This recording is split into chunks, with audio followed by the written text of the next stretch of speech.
because we already have time. All right. So, good morning, good afternoon, and good evening, ladies and gentlemen. From different parts of the world. Firstly, let me extend our sincere thanks for joining us today, this webinar. This webinar is the 8th webinar of the webinar series on the professional development of teacher educators, particularly focusing on the professional development of teacher educators from Asia and Africa. And the theme of this webinar is the technology competencies for teacher educators, and a focus on the contribution of student teachers. So the panel session aims to explore the future of education and the role of requirement of teacher educators, and as guided by the national vision and in Asia and Africa. And specifically, we have two main questions. That is, first, how does the national vision feature the future education, and what is the role of teacher educator as implied by the future of education? So to start with the webinar, may I introduce myself first? My name is Mei Tujo, and I work as a lecturer at National Education College in Myanmar, and currently I'm a PhD student in Hiroshima University, Japan. And I also would like to thank to the host institution of this webinar, which are the Higher Human Resource Development for Education Lab from the Graduate School of Humanities and Social Science, Hiroshima University, Japan. The second is the Asia Pacific and Africa Teacher Education Cooperation Center, also from Hiroshima University, Japan. And the third institution is the Chancellor College, the University of Malawi, from Malawi. So today it's our great honor to have all distinguished presentation from India, Malawi, Indonesia, and Egypt. They are all experts on this webinar theme, and each presenter will present for 15 minutes, followed by 10 minutes for Q&A. And also we have around 10 minutes after all those presentations. And so please feel free to raise your questions or comments in each separate session, or maybe after all the presentation in the general discussion session. So firstly, may I invite to Professor Maki Takayoshi from Hiroshima University for welcome remarks and his keynote speech for this webinar. Please, Professor Maki. The floor is yours.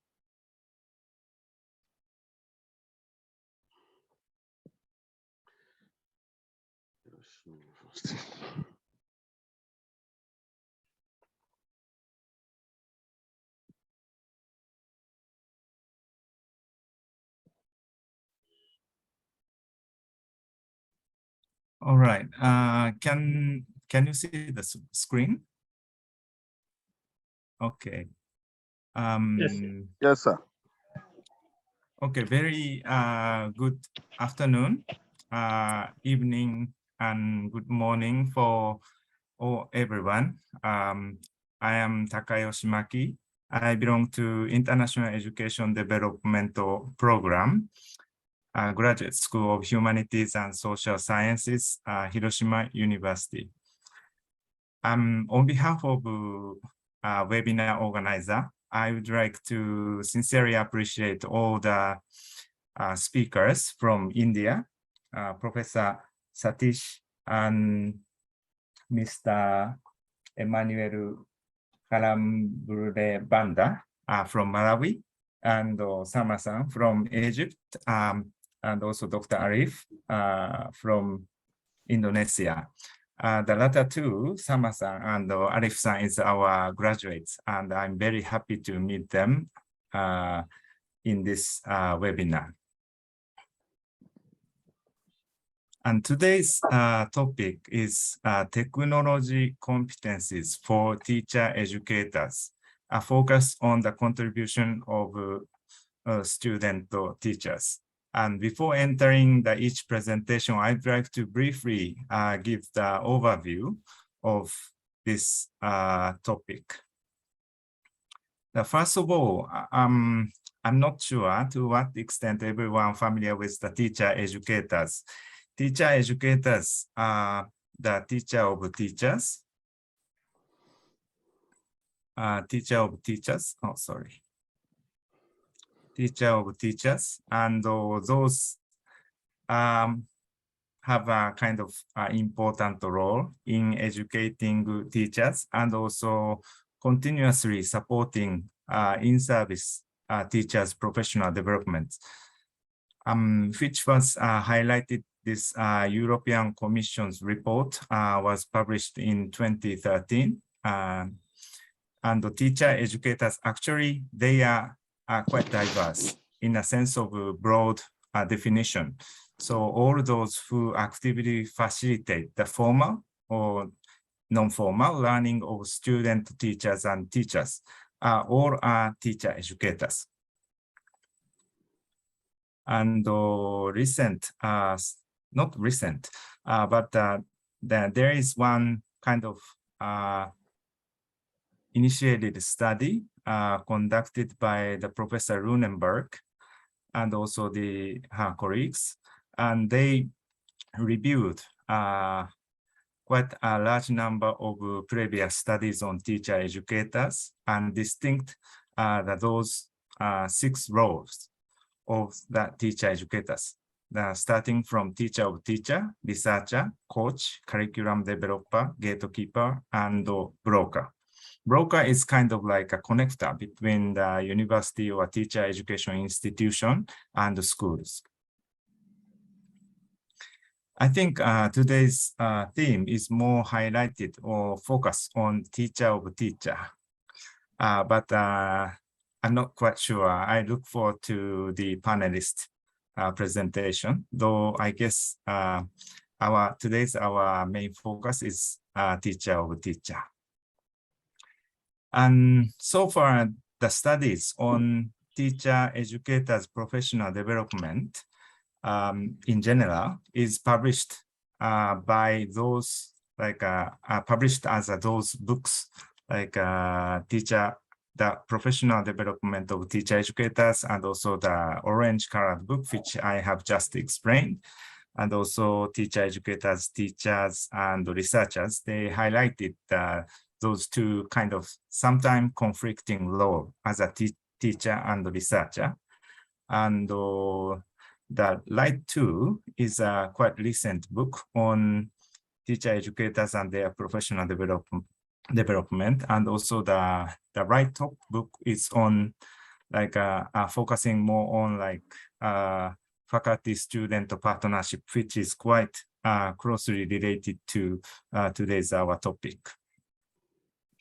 Why we do this webinar by focusing on Asia and African region is because we have a kind of like a knowledge imbalance as shown in this slide.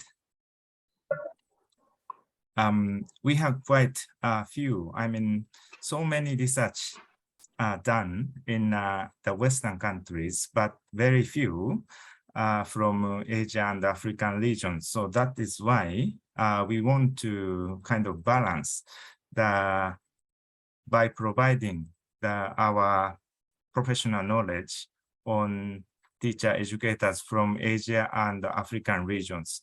That is a kind of background of this webinar. And actually, I have prepared a couple of slides to introduce briefly about today's topic. What is technology competence, for example?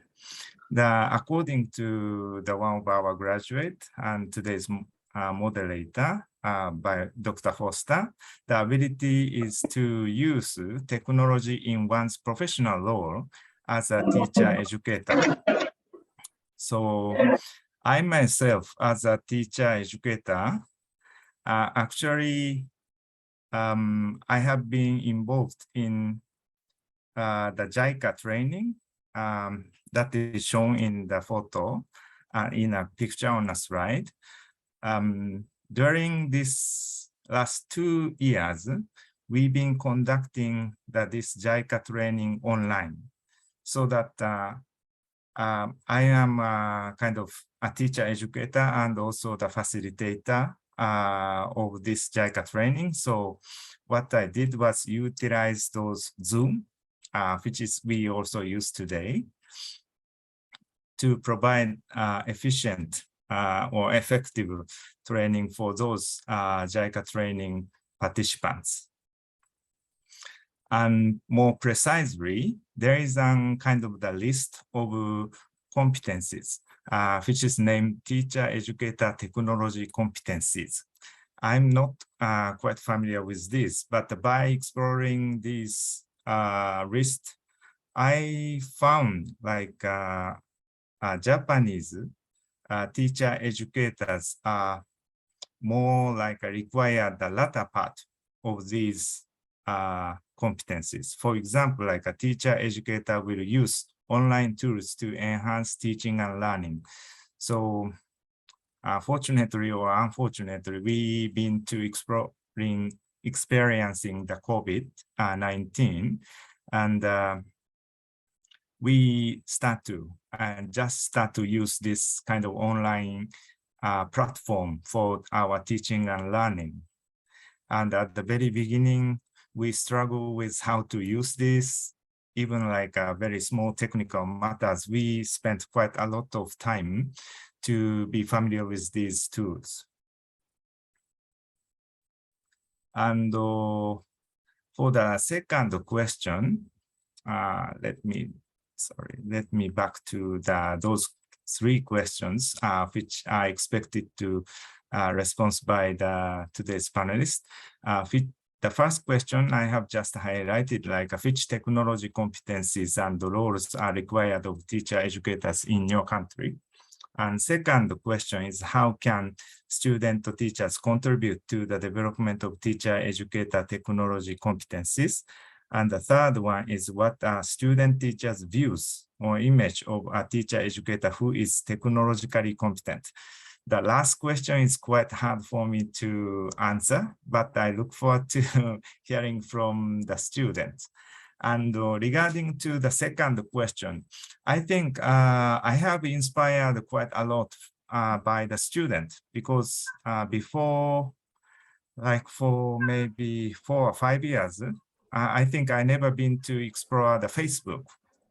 Actually, it's quite popular in all over the world, but there was a kind of like I got a quite good inspiration from our student, and I just get to started to use the Facebook. And also recently I started to use the Twitter and also the Instagram. I think I like it, but those are the kind of like naturally in coincidence, maybe required by the student teachers. And also those like the COVID, I think the situation gives us a good kind of acceleration in using those ICTs in education, in our teaching and learning. And also in Japan, at our university, we use this kind of learning management system, which we call LMS. The Hiroshima University is using the 2 kinds of LMS. One is a Blackboard, BB9, and also recently they introduced a Moodle. But on the other hand, where I teach part-time, those private universities, they have different kind of LMS. So I went through quite a lot of manuals how to use those LMS, not only the BB9, but also the other type of platforms in these like last 2 years. Yes, so that let me skip, or let me keep the response to the third question, and let me briefly introduce today's session contents. After my introduction, we will welcome the Professor Satish from the case of India, and also followed by question and comments for 10 minutes. Then we move to the case of Malawi, introduced by Mr. Emmanuel Kalamubure Banda, and then followed by the case of Indonesia, Dr. Arif, and case of Egypt by Dr. Samasa. Then we're going to have the general discussion at the end. Then we will close today's webinar. Lastly, let me thank you and for those organizers from Zambia, Ministry of Education, and also University of Malawi, and also our lab mates for supporting and preparing this webinar.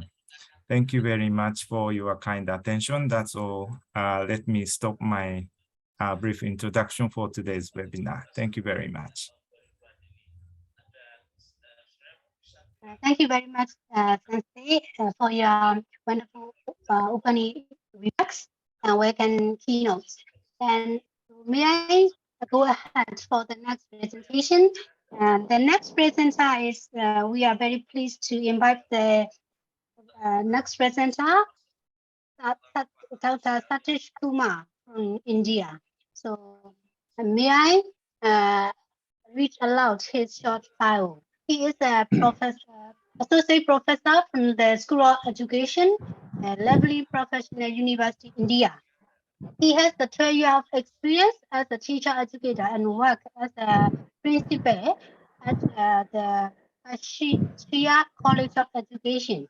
And he has published 25 research papers in the international and national journals and presented the papers in more than 30 conferences and delivered the lecturers and also workshops in the capacity of resource person in schools and colleges. So, please, Dr. Satish, the floor is yours. Okay, thank you. Thank you for this lovely introduction. So, ma'am, please give me the presentation right so that I can go with the presentation. If my voice is there. We can hear you well. Please go ahead. Okay, okay. So, can you give me the presentation right so that I can present my things, or should I share my screen? Please, yes, you can go ahead. Okay.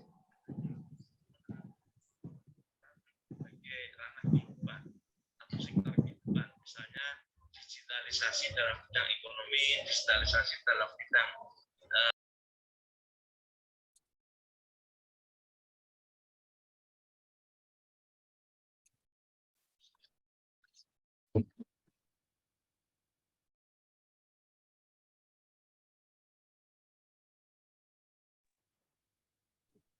Dr. Satish, please unmute yourself. I think you are muted.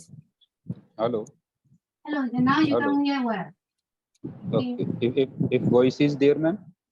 Yes, we can see well. Okay, okay, okay, okay. So, if the presentation is visible, ma'am. Yes, please. Okay, okay, okay. Thank you. So, welcome, my dear friends, from the homeland of civilization, the great cultural heritage. Myself, Dr. Satish, am welcoming you all from the rich Indian cultural heritage. So, welcome all. So, first of all, we are going with the things like in the modern times, we have to go with the digital informations. Now we are creating, we are storing, we are retrieving, we are manipulating, we are sending, and we are receiving the digital informations in not in education, but in each and every sphere of our life. We are observing those things. So ICT is not only used in education sector, but in each and every sector where like agriculture, transportation, manufacturing, security, entertainment, banking, which we are observing the uses of ICT are there. So if my slide is going on, hello. So, Slides are running, ma'am. Slides are running. maybe you can share from the slideshow. Thank you. Mhm. We can see your slide, but It's not running, I think. Just a yes, we minute. can see the slide number 1. Okay, ma'am. Okay. So now it is there.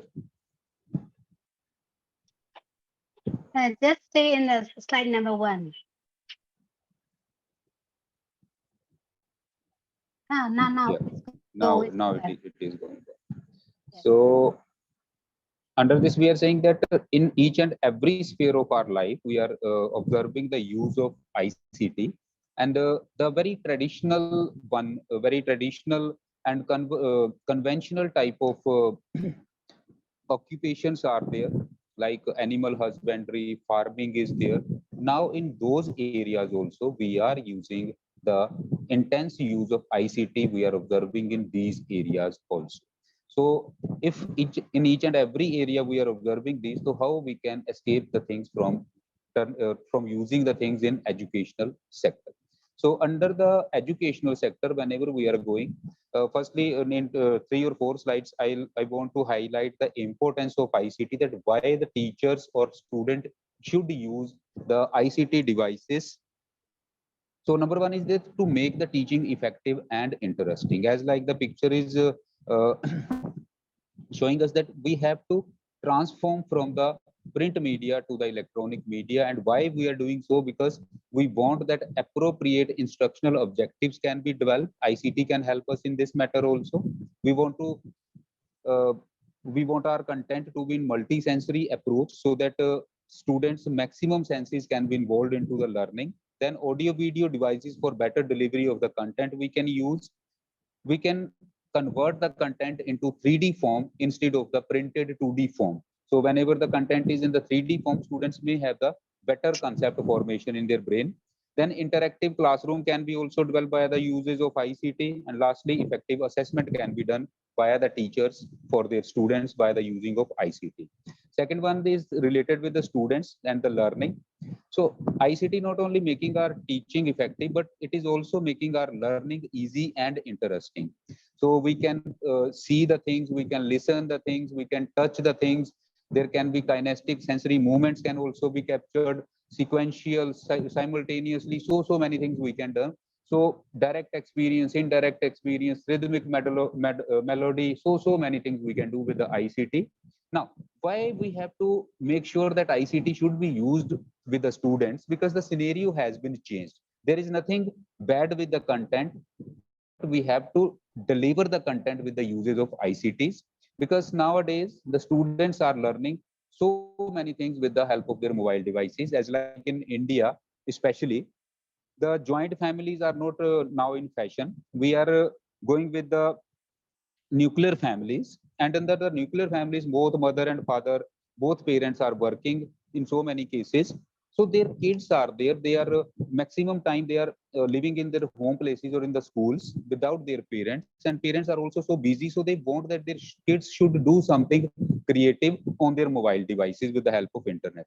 So students are not only studying, they are dancing, they are playing, listening music, developing habits. So many things they are using with the mobile devices and all whenever they are kids. They are not going to school now, but still they are learning so many things with the help of mobile devices. Now, whenever these kids are sent to the school, their content now has been converted or changed into print media. Now the students, the techno savvy students who are developed with the help of technological devices and all, now they are having less interest in the books.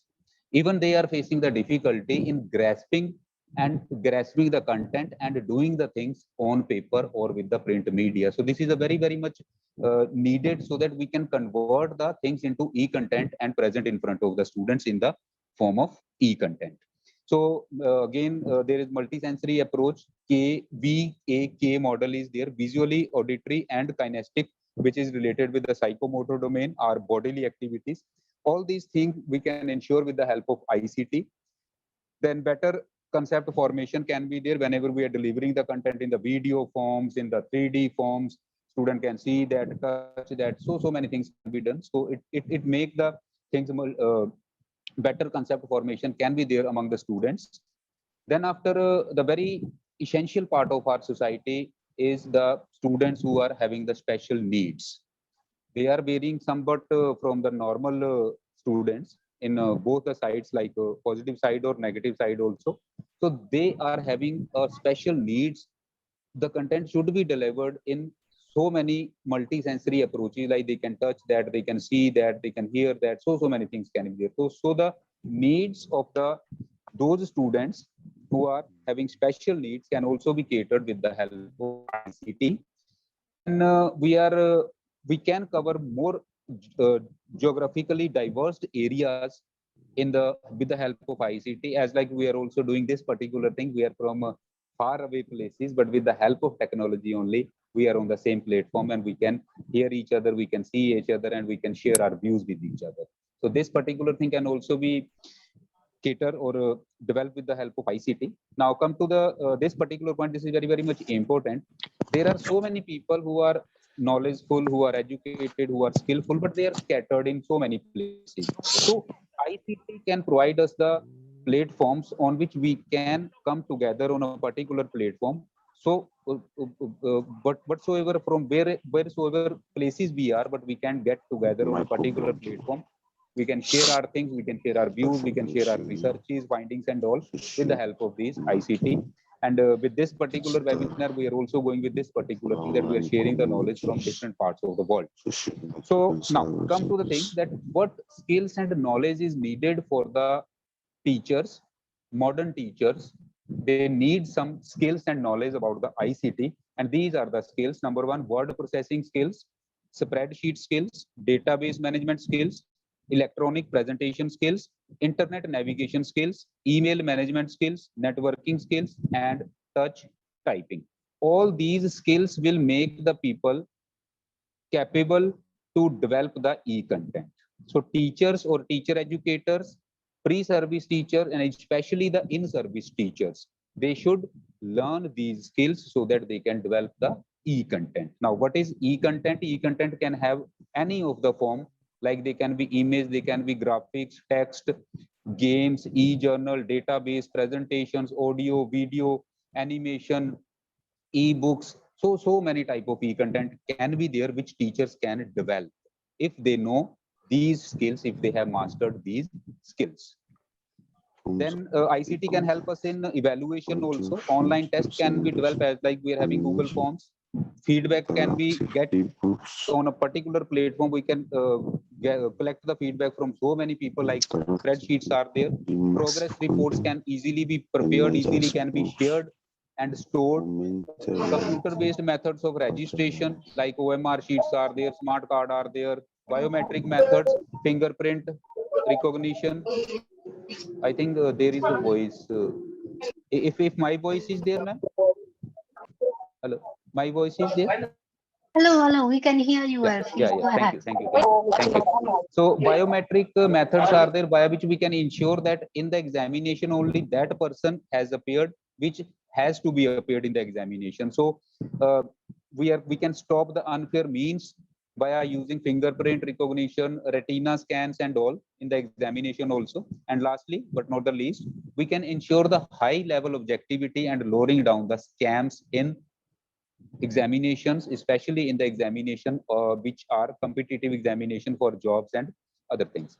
So in this way, ICT can help us in the evaluation also. Lastly, we are having the research area. In the research area nowadays, to do researches, to write research papers or do PhDs are a little bit easy rather than the previous one, because due to the availability of the databases in our laptops, in our mobile phones, or in our mobile devices even.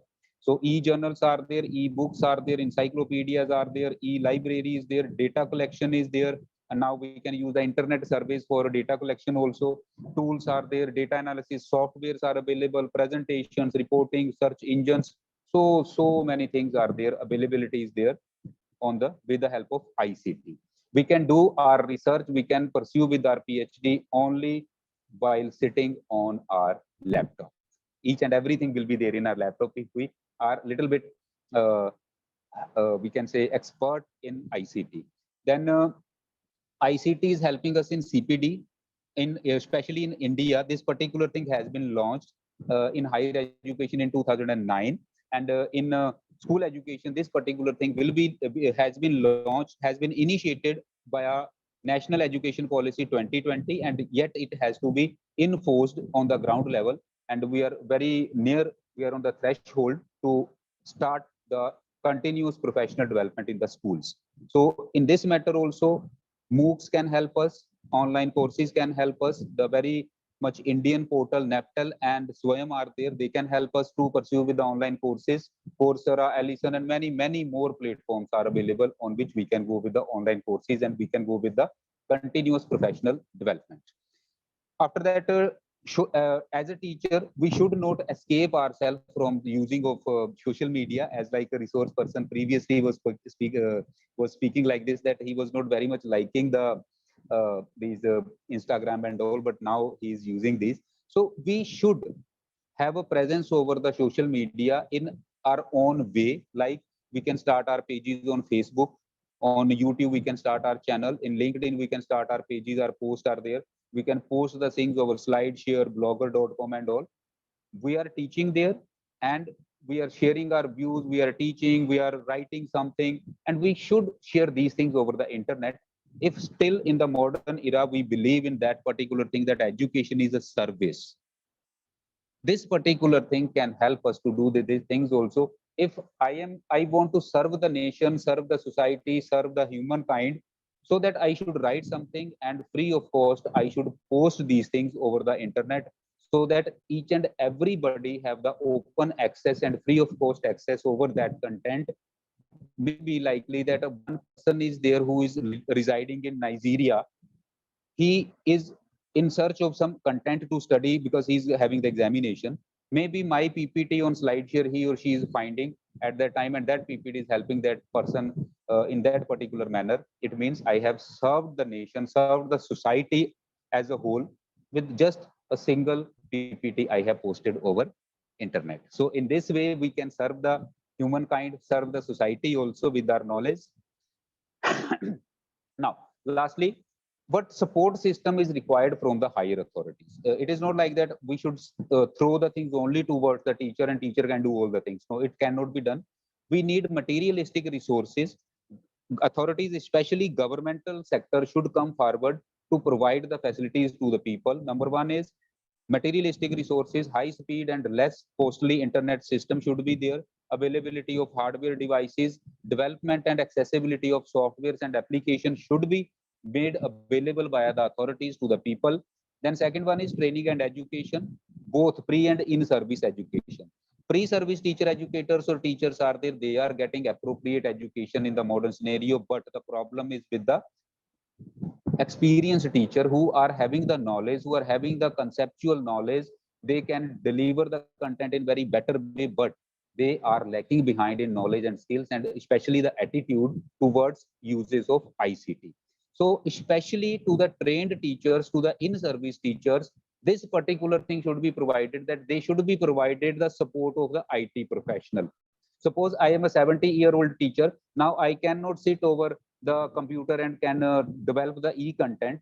There must be one IT specialist who sit with me, who get the knowledge from me, the conceptual knowledge, and convert to the e-content and post over the things. So in this way, we can get the help of the experienced teacher in the modern scenario. Then reforms in curriculum of teacher education should be there. Age-old curriculum should be removed. New pedagogies should be started. As like in India, we have started with the art integrated pedagogies in teacher education. In 2020, CBSE, Central Board of School Education, they have launched art integrated education, and they have posted a ebook of 120 pages on internet. All the teacher educated institution, they have studied that, and they have started with the art integrated pedagogies. In that, we are going with the storytelling, toys, we are going with the songs. Now it is being made possible in Indian teachers that if a teacher of mathematics, he can teach a particular subject or a topic to the student with the help of some song, some rhythmic type of methodology he can use or not. science, teacher of science can make the students aware of the things, principles, definitions, and all with the help of some poem that has been developed by his own. Such type of modern pedagogies should be started so that students, teacher educators, or future teachers, they will better delivering the content while they are teaching to the students. Lastly, explore and coordinate many different stakeholders, as like this particular platform we have started, and I appreciate the authorities whosoever have started this one, that we are taking the help of each other.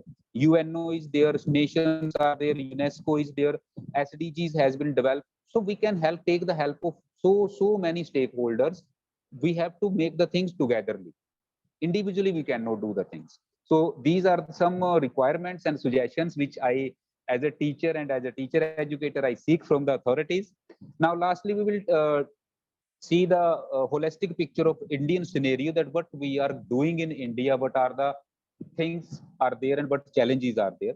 So we have started with the things, the educationist people, the people whosoever in the governance, they have been so visionary that they have started the things in very early era, as like in 1963 Indian Institute of Technology, Kanpur, Uttar Pradesh, they have started the computer science education in India in late 1963. From that particular time we have started the things. Then in the school education, the computer education has been started in 1987 in Don Bosco School from Northeast India. Then we have come up with the Rashtriya Computer Saksharta Mission, which is literally means that National Computer Literacy Mission in 1995. Then we have come up with the School of Computer and Information Science that has been started in 1991 via IGNO. IGNO is the full form, Indira Gandhi National Open University, and proudly I am saying that not only from India but throughout the world, more than 500,000 students are studying in IGNO with the open and distance education mode. And these things has been made only possible by the help of ICT. Then we are having a database with us. We have developed this one with the idea that each and every student who is submitting his thesis and any of the Indian university, whether it is private sector, governmental sector, central university, state university, whatever this is, the condition is whenever you have to submit the thesis, the online copy of the thesis should be submitted over the portal. The portal name is Shodh Ganga.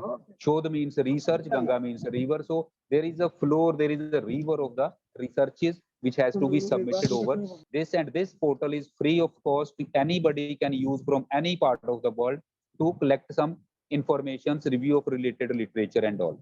Then we have come, this is a web portal of, Dr. yes, Satish, yes, sorry, yes, we are yes. very sorry to interrupt because time is running. So Yeah, just please, I'm can finishing you in 1 minute. kindly? 1 minute. Give me Okay, just 1 okay, minute. Yeah, yeah, yeah. So okay, this is the okay. web Thank you, portal. thank you. This is the web portal. Then we have gone with the MOOCs courses. Swayam is a portal. On this portal, we have started in 2017. Now more than 15 lakh, means 1.5 million people have covered the things over this. After that, we have Diksha software. Diksha portal has been started in 2017 for the school teachers. And now we are going with the 5G, 4G internet system also. So these are the things we are using in India. So by these things, I want to thank you people that you have given me the opportunity to deliver my things and to highlight the things whichever we are doing in India. So thank you. Thanks a lot. Thank you. Thank you very much, Dr. Satish, for your Thank you. wonderful Thank you. presentation. Thank you. Thank you. And Thank you, I my think dear. because the time is already passed, so may we go ahead to the next presenter? We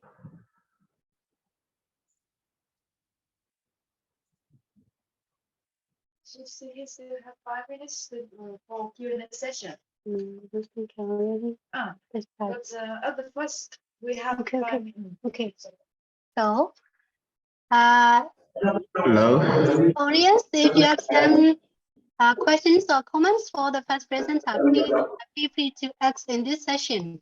And also, I think you can also drop in the chat box your questions or comments to the first presentation.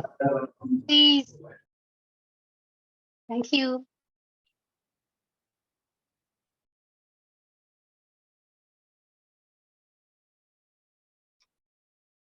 Do you have some questions or comments to the first presentation?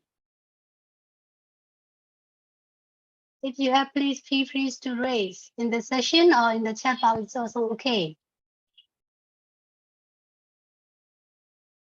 Oh, one is raising. Dr. Abidjan is raising the hand. Please go ahead. Your questions or comments. I really want to appreciate the presenter, the organizer, as well as everybody. Good morning. It is morning in Nigeria. I enjoyed the presentation as we are encouraged to integrate, learn about integrated pedagogy that has been imbibed as one of the way in to encourage technology development in India. The question that I want to ask is this: with the research findings that indicated that technology competency go in negative relationship with age, especially among the adults. The adults, lecturers, adults, teachers, they are not technologically savvy as the younger one. And that the students, especially those in tertiary institutions, they are much more technologically savvy, even more than their lecturers. How can that gap between the older ones and the students that they are teaching that are more technology savvy, technologically ready to be competent, how can that gap be bridged with the level we are in this 21st century? How can we bridge that gap? Is my question understood?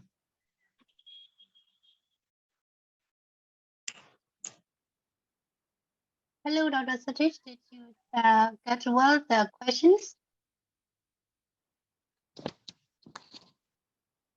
Hello. Maybe I can just come in. Okay. Thank you, Dr. Abiodun, for your question. It's interesting, of course, research findings suggesting that the younger ones are technologically savvy than the older ones. But I think the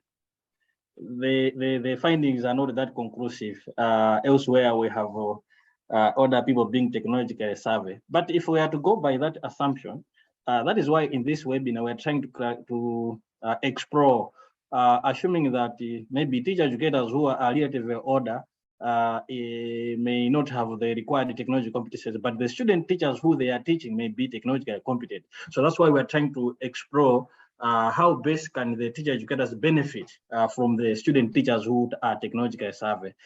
So I think to answer your question, partly we can say teacher educators should be willing to learn from student teachers who we assume they are technologically savvy. I don't know if that responds to your question, Dr. Abion.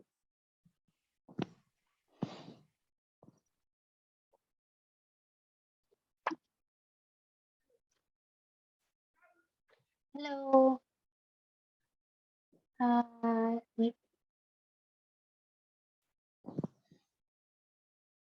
I think we can go ahead to the next presentation because the time is already up. So may I invite the next presenter, Mr. Emmanuel Kalambula Banda.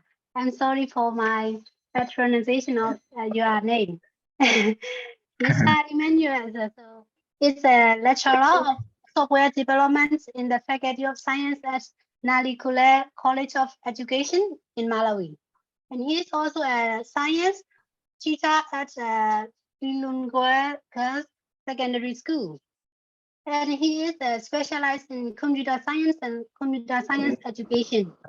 So, Mr. Emmanuel, please, the floor is yours. All right, thank you very much for the opportunity. As introduced, my name is Emmanuel Kalambule Banda. We pronounce it as Kalambule Banda. Yes, I'm a lecturer at Nalikule College of Education, Malawi, and also a science teacher at Ilongwe Girls Secondary School. I'm specialized in computer science as well as computer studies education. So I would be presenting on the case of Malawi. Let me try to share my screen.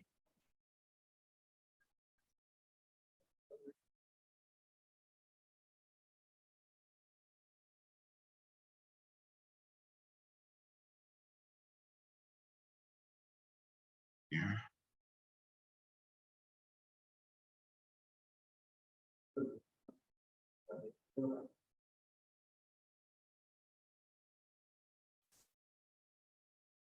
I hope you can see the screen.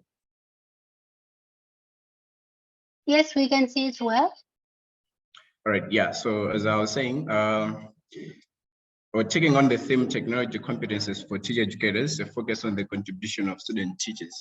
My presentation is going to mainly focus on the generic teacher competencies that are to be acquired by educators or that are required of them, and carry them or align them to the Malawian context, in which in most times it's different maybe from the presentation that Satish has made. So I will focus on the technology competence and roles required of educators in Malawi, and then also go through to student teachers' contribution to the development of teacher educator technology competences, and also student teachers' views or image of teacher educator who is technologically competent.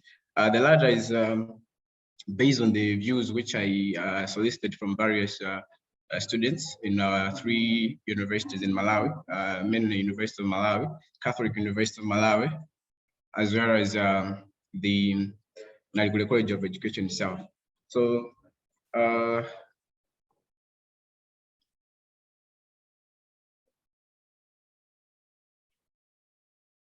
my focus is the role of the teacher is teacher of teachers. As already said in the beginning, that there are so many roles that a teacher has, but the focus is the teacher of teachers.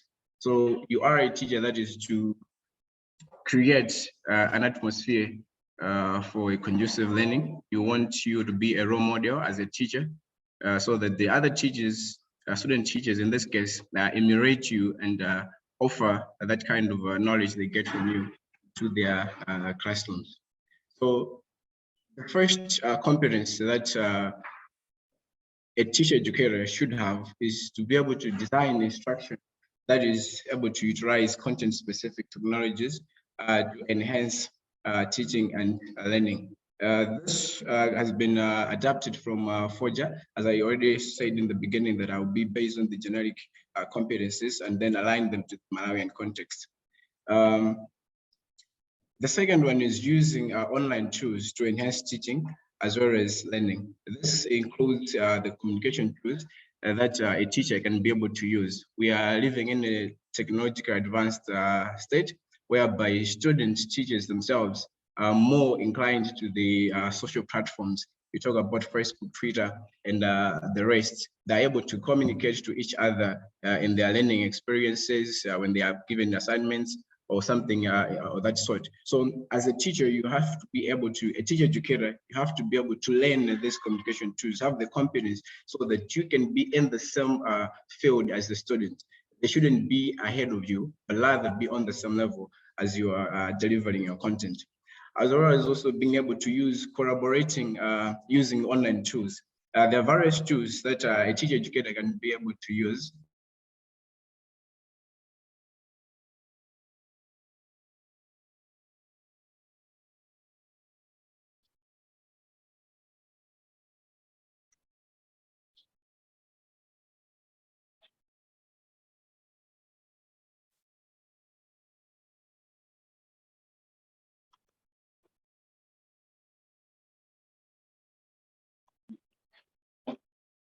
Hello.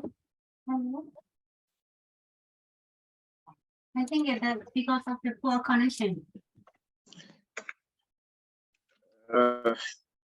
Sorry, Oh, now we can hear. All right, thank you. So let me just proceed with my screen sharing. Okay, please go ahead.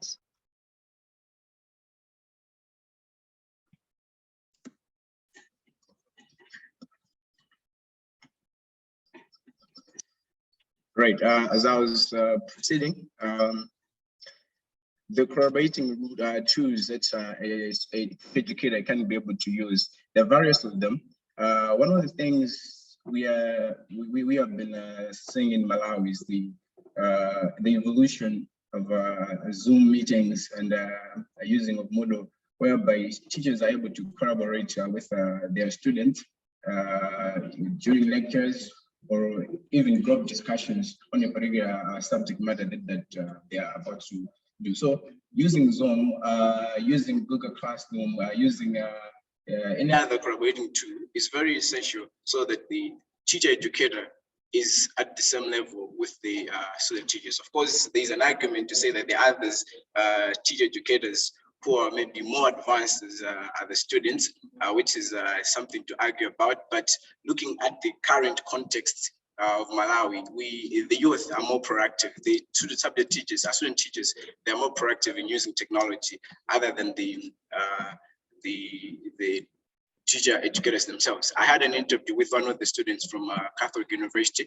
She said, as compared to her, the lecturer who was taking on a particular course was more of just getting a projector and project everything else and then for the students to be able to read, but not necessarily having competent in using it. At some point, it was like maybe the students themselves would be able to set up a projector for the lecturer just to offer the lessons. So you would see that indeed there's that gap whereby other teacher educators don't have that competent enough to be able to deliver and be at the same level with the students.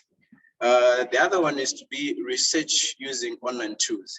Well, as Sadish has already pointed out in his presentation, there are so many research opportunities that are there online that a teacher educator can be able to do in trying to incorporate his content into the instruction to the teacher, to the students themselves. It helps to improve the teacher educators' skills and knowledge in the subject matter or in the field that they are. So we talk about journals, we talk about different Google Scholar, for example. There are so many articles in there that a teacher educator could be able to access and improve in his research skills so that he is able to be able to deliver as needed. As well as the teacher educator should also be able to use appropriate technology tools for assessment, like electronic gradebooks.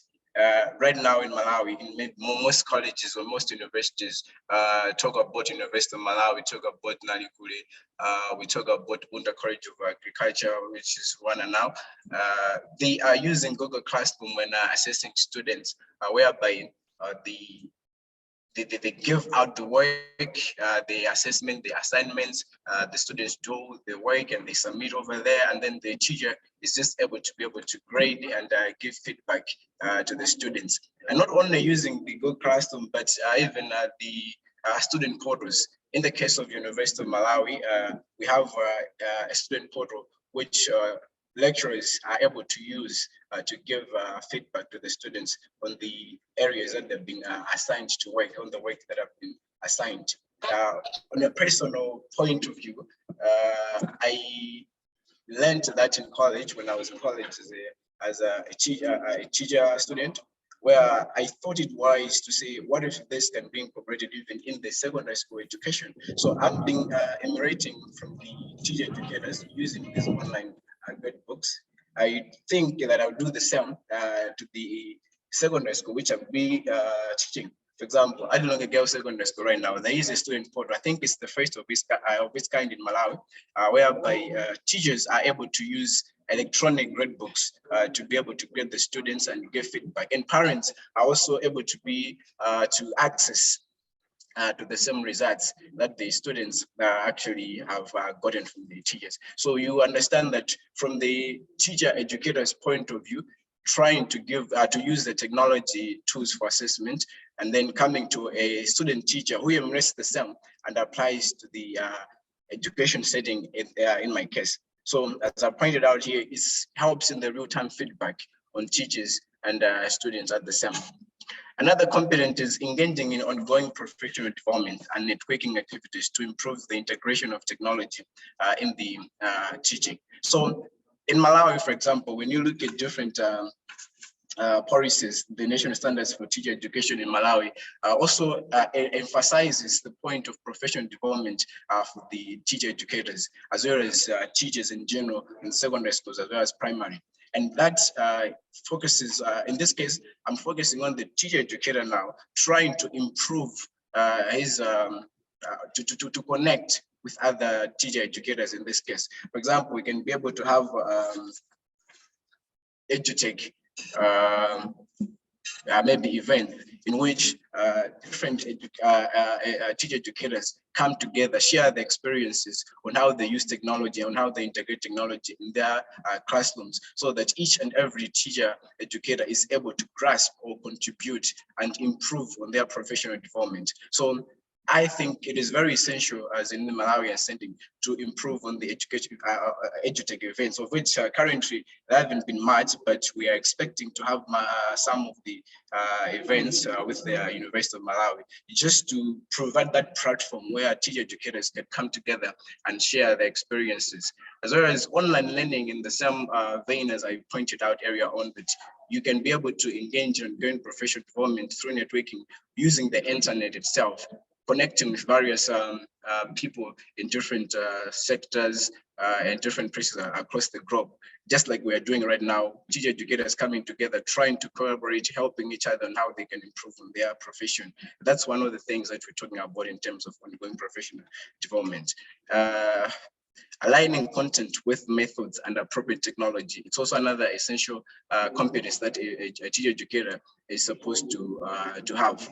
Because of time, I'll quickly go on to the troubleshooting skills to resolve technology issues. Remember, we're talking about a teacher of teachers. And that means if you are teaching students to be able to use technology in their classroom setting, you have to be an exemplary in the same. And that means you should also have the skills that are relevant in terms of troubleshooting. If you encounter problems, for example, in a classroom setting, you're using technology, how are you going to address that? So there is needed that you need to be able to configure the digital devices that you use when you're delivering your content. There's also a need for a teacher educator to be able to operate. Just in the area example I talked about of a particular student saying that we are just helping it, a teacher educator to set up a projector. That tells you that a teacher educator should have that competence in himself or herself to be able to operate those digital devices. In some instances or some colleges, they rely on like technical experts to say, I'm having a class at 10 a.m. and that means there's going to be a tech guy coming in to set up everything else.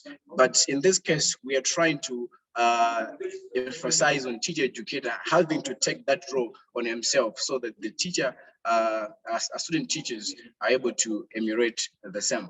And this also helps the student teachers to be competent enough to try out the same kind of technologies in their classroom setting.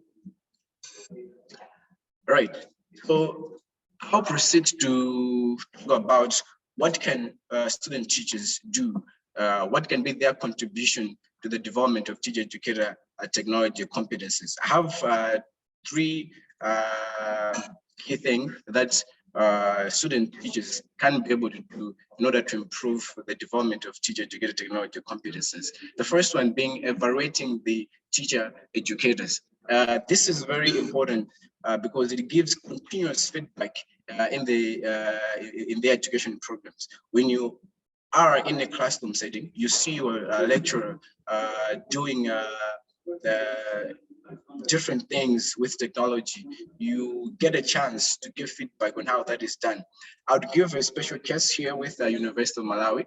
University of Malawi basically has got an online form that is an evaluation form, which at every semester, the students are supposed to be filling up, evaluating their teacher educators on how they perform during that. So it's one of the ways in which a student teacher can be able to give feedback that this particular lecturer has the ability to use technology, but lacks some advanced things that are supposed to be improved. In that way, a teacher educator can take that as a positive, not necessarily as a negative feedback, but a positive to enhance his own professional development in this case. So the evaluating of teacher educators is very important by the student teachers to help in the development of teacher educator competencies.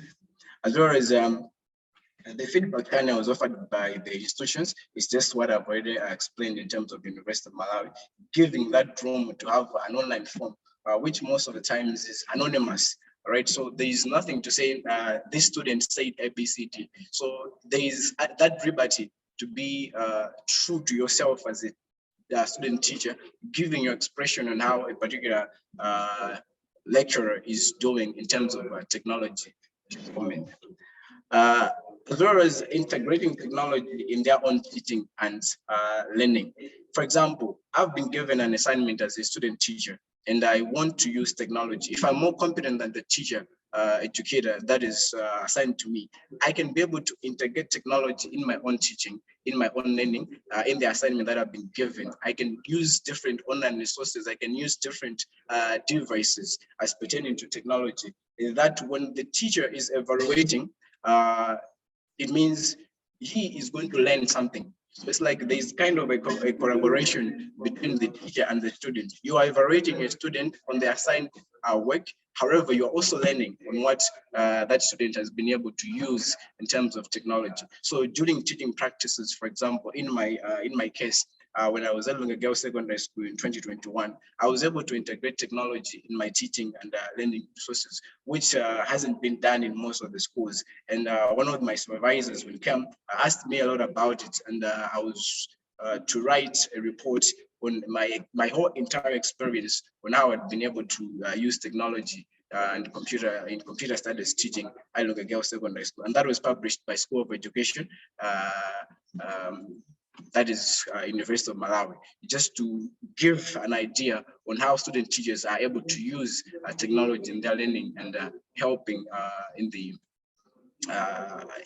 development of young ones. So in my understanding, if a student teacher is able to integrate teaching, technology in the teaching and also in the learning process, a teacher educator would be able to grasp and learn something from the same. Through observation and supervision, as already indicated, a teacher educator can be able to explore and develop his own competencies in evaluating and observing the student teachers that are able to use technology. So this is like trying to bridge the gap that is there. If we're looking at a teacher educator who is not technologically competent, we are contributing using the knowledgeable ones in this current context. There is collaborating research with teacher educators. You can have different ideas on what you want to do in terms of technology in your school setup. You want to do a particular research as a student teacher. Involving your teacher educators is very essential as they give you a guiding guidelines on how you can go about it. They give you principal information. They give you the knowledge that could help you to achieve what you want. So if you make a research that is collaborating with the teacher educators, it is very possible in the collaboration process to use technology. For example, in this case, using Zoom. I'm not in the other part of Malawi. I'm in the central Malawi, and then I want to collaborate with a teacher educator who is maybe in the northern part of Malawi. We might want to use a technology like Zoom to collaborate on some specific areas on my research, and also he can do a research on a particular on other side of the country, and through that we can be able to communicate without coming to physically together using different tools. You look at both data analysis forms that are online using Google Forms. You want to maybe have interviews, prepare questionnaires. It means you use all of those collaboratively with the teacher educator to achieve what you want in your research. And that as well can be able to help in the development of teacher educator technology competencies. So it provides a learning experience to both the parties in this case. Finally, I will jump onto the views of student teachers on a teacher educator who is not competent. These have been extracted directly from the questionnaires and research that are done in the three universities I mentioned about, University of Malawi. So various teachers, student teachers were able to provide their feedback. And this is what they had to say on who they think is a technologically competent educator. So one of the student teachers from Nalikoy College said, a teacher educator who is technology competent must be able to have knowledge of operating computers and must be able to use basic applications of computers. These include word processing softwares like Microsoft Word.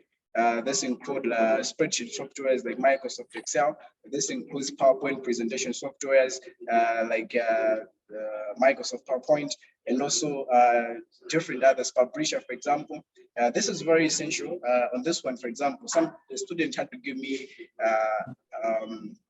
an example to say that in one of the courses of English, students were required to create a flyer that can be used in a classroom for students to see, to demonstrate something. So they wanted to design it. However, the student teacher did not have the competence to be able to use the publisher software in order to do the designing of the teaching resource. And also the teacher educator was not able to help out and then has to resort to a teacher educator who is in another field, for example, in the content area, computer studies part, so that they should be able to help out. You would see that they see someone who is technologically competent as very essential in their development as student teachers, because that helps them to create content, to create resources, and that would be very important to their learners in their classroom settings. The other one said that a teacher educator who is technology competent should be able to use technology of any form in classrooms to stimulate students' interest. This just aligns to the first one. Use any form that includes the computers, that includes the PowerPoint projectors, that includes even the screens. And at one point, Facebook itself, you can be able to use Facebook and be able to interact with your students. You can use Facebook Live. You can use YouTube just to make sure that you are stimulating the students' interest. In this modern age, you will notice that most of the students, teachers are fond of using social media platforms like Facebook. They're fond of using WhatsApp, and then they're fond of YouTubing, trying to find out information. These are the things that gives them interest on day-to-day basis. And if a teacher educator is able to take advantage of that, capitalize on the same, it means that you are going to use the same kind of resources that the students are using, and this is going to give them interest in the learning process as well. Another student had to say that a teacher educator who is technology competent must be able to operate email, should be able to use video conferencing like Zoom you're doing, and Zoom meetings, and also should be able to develop an electronic presentation. And in an example that was cited by a Catholic University student, she said that it is very sad to notice that even a teacher educator is asking a student to help on the preparing of the presentation software just to be used in class. In her example, she mentioned that this was during the COVID-19 time, whereby the schools were closed, but they were able to communicate. But a teacher educator would be able to ask, which is in this case gives us a perspective to say that teacher educator is not competent. But with the previous discussion or the previous topic that I mentioned now, this is not bad at all, because you're looking at the contribution of the teacher, student teacher towards the students of the teacher educator in this case. So even though the teacher educator in this case was not technologically competent, but if they help, the student teacher who is more knowledgeable, I perceive to say it's very good on the other side of it. As well, another one said that a teacher educator who is technologically competent must be able to model technology in his or her teaching, interaction, collaboration, and whereas with the student teachers. And also integrate technology in assessing students was also one of the things that the student teacher had to give forward. On my own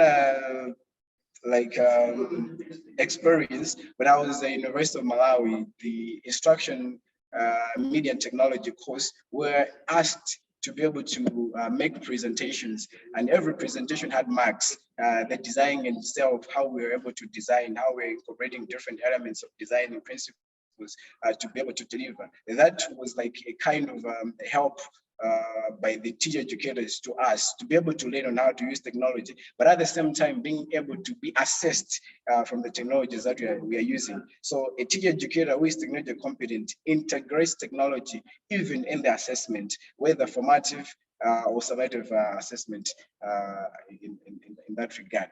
And just to point out on a specific case as well, I had an experience from one of the visual impairment teachers before, whereby they were using the Braille machines just to be able to use to write the exams. However, Mr. Emmanuel, we are yes, sorry, yes. very sorry for the interruption. I think we have already passed the time, and so can you please conclude your presentation? Thank you.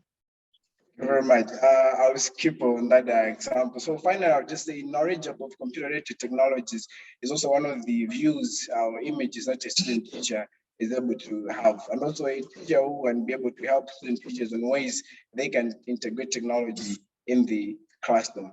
That's the end of my presentation. Thank you very much. I look forward to questions and comments on my presentation. Thank you very much. Okay, thank you very much for your interesting presentation. And I think we have already passed the 25 minutes for the also for Q&A. So maybe if you have some questions or comments for this presenter, maybe we can wait for the general discussion session. So please allow me to go ahead for the next presenter. Can you hear me well? Yes, yes. Okay. So we are very pleased to invite the third presenter. The third presenter is the Dr. Samash Al-Bahari. She is a lecturer at the Curriculum and Instruction Department in the Faculty of Education, Tanta University of Egypt. And you also have the co-presenter, Miss Asmat Khorshid. She is also assistant lecturer at the Faculty of Education, and now she is going to present about the student teachers part. And so, may I invite Miss Samash and Miss Asmat? The floor is yours. Thank you. Oh, good afternoon. Can you hear me? Yes, we hear you well. Actually, I suppose that Dr. Arif will be presented before me. Yeah, So, go ahead, Dr. Sama. You can go first. Okay. Let me share my slides.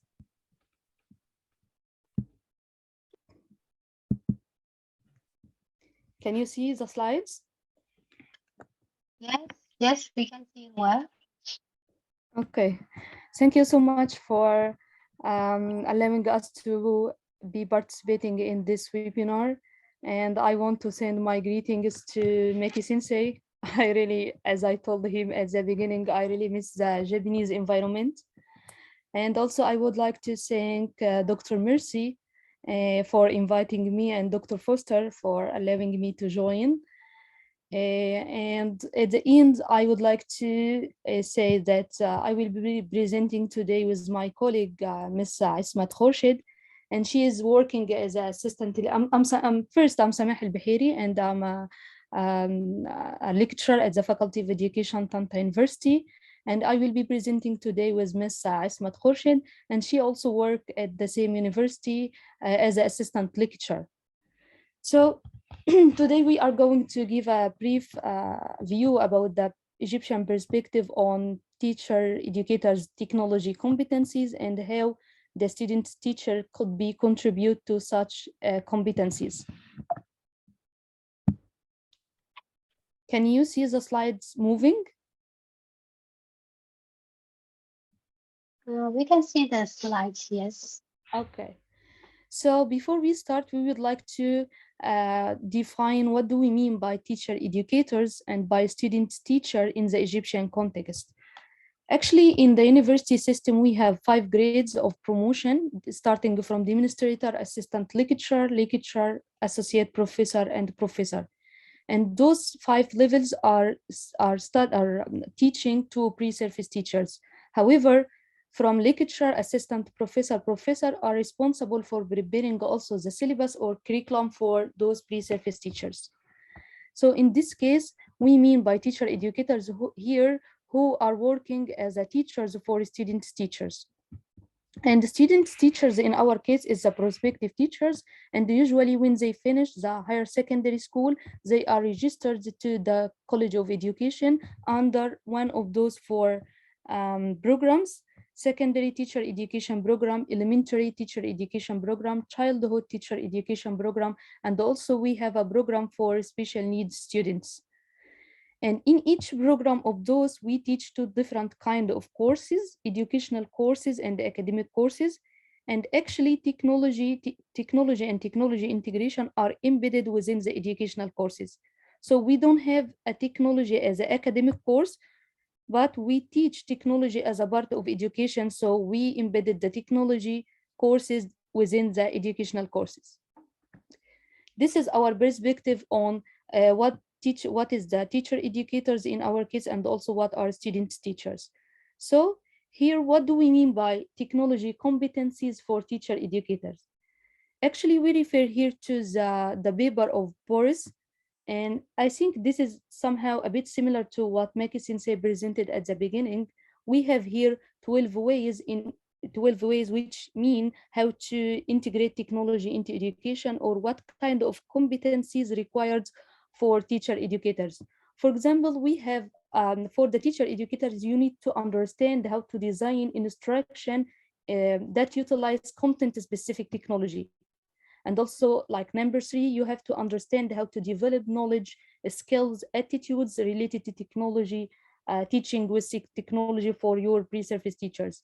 You need to understand how to use online tools, how to use technology tools for assessment, how to connect globally and also nationally the different regions and cultures, how to understand the ethical consideration and the social responsibilities for the use of technology into your education.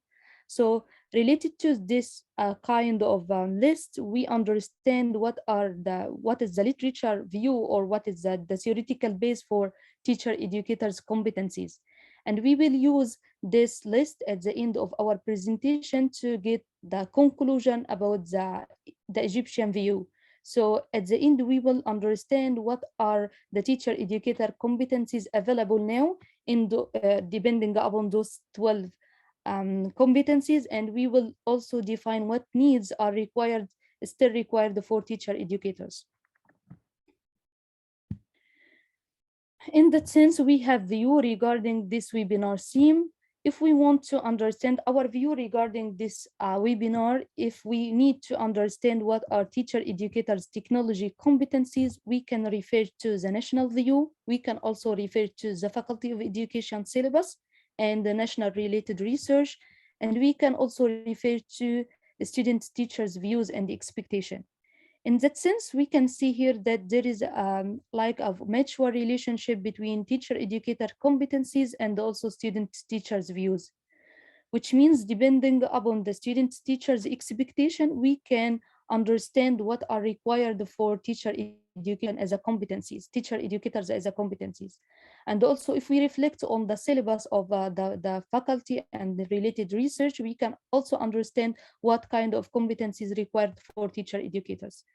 So we will try to present each of those independently. I will present the national view and also the related syllabus, and Mrs. Asmat will present the student teachers' views and expectations. So here we have 2030 vision for the Egyptian context, which is related to SDG goals. And in this vision, we have three main standards. One standard is providing the necessary skills for students to empower them technically and technologically. And this is maybe directly related to implement technology into education, or how to prepare students to be technologically competent. In that sense, the government tried to provide grants for vocational training in order to achieve the technological efficacy. So this technological efficacy is related to teacher educators in one side, and on the other side for students teachers. This is the overall goal for the Egyptian government, or the standard, the overall standard related to technology integration into education. Moving down to the view of our university, we belong to Tanta University. And in order to apply this kind of view, Tanta University tried to give great interest to digital transformation in education. How we transfer this view into the local level or into Tanta University? Through creating several platforms, such as we have now online payment platform, electronic book platform. So each teacher educator are responsible to transmit such content to electronic content or ebooks, something like electronic books platform. And finally, we have also platform for special account, and this kind of platform is responsible for preparing leaders and managers at the university. So moving from the overview of the nation to the Tanta University view, we have also reflect on the guidelines or the syllabus for teacher education in our college. If you see the overall goal or the standard, we need to prepare all our graduates, whatever the programs they are registered in or whatever they're specialized, we have to prepare them to implement technology into teaching. So as you can see here, we have 4 years. Starting from year 1, there is no any courses related to technology integration. And in year 2, we have a course called educational technology. In year 3, we have educational technology also and the content specific computer application. So we have something like general approaches or general technological approaches, and also we have content specific applications, something like to use a content specific, to use the computer in a specific content. And in year 4, we the graduate the pre-service teachers have to study computer and Arabic language teaching. By reflecting on this syllabus, we can also understand what kind of competencies are required for teacher educators. For example, if the educator will teach a course of using computer in psychology, he need to understand the computer applications in general, and also he need to understand what kind of applications can be implemented to teach the psychology specifically. Here we can give example of mathematics education.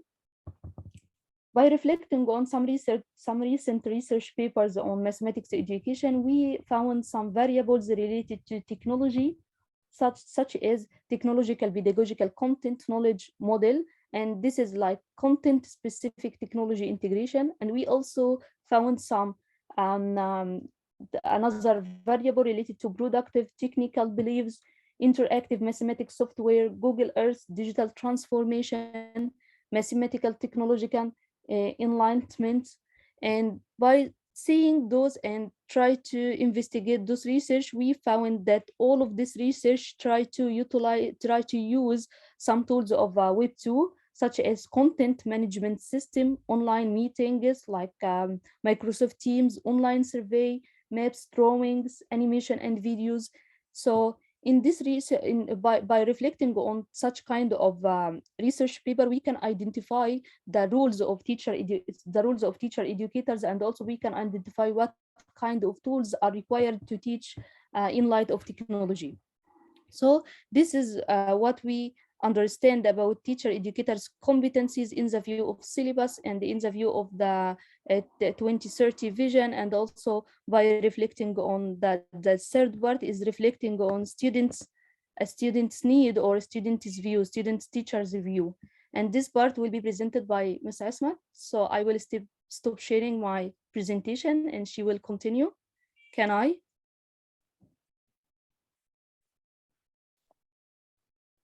Yes, please go ahead.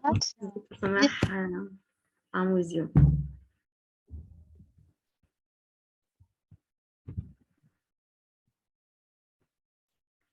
Hello, everyone.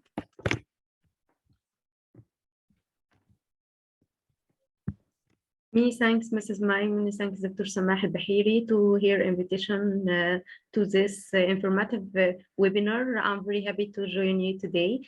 Let me to share my presentation, please.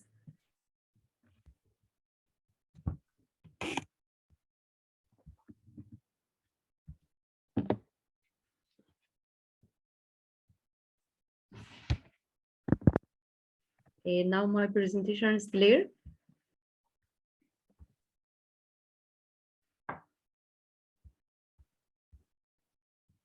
Presentation is clear.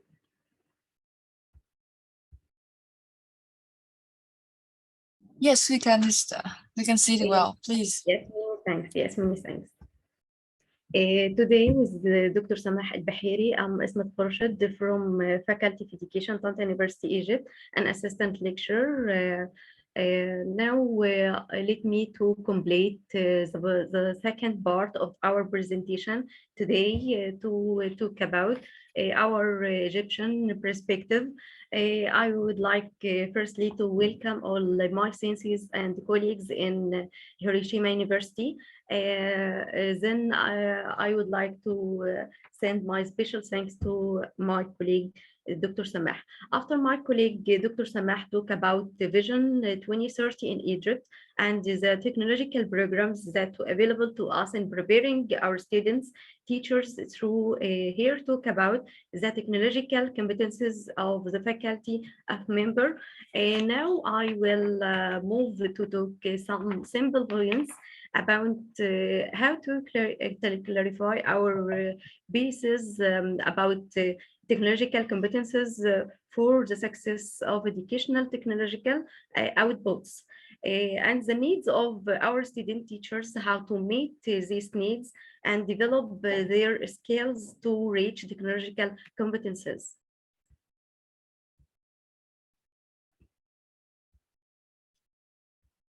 At the first, technological competences basis, according to Swan reference, is that technology competences include the knowledge, skills, and abilities. This means that we have to know a knowledge about about how to manage our technological tools and what are their tools and how to modify their tools in our technological ways in any content in our methods in faculty of education or any other faculty, and we will have then to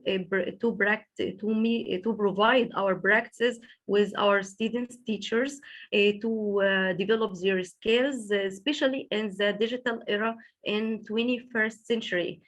To arrive at their abilities and employ this technology and to arrive in the final to technology competences. And we need to consider student teacher needs in technology and the qualifying qualifications in teacher educator in technology competences to achieve technology competences as educational outcomes. What do our students need to know and do in the 21st century?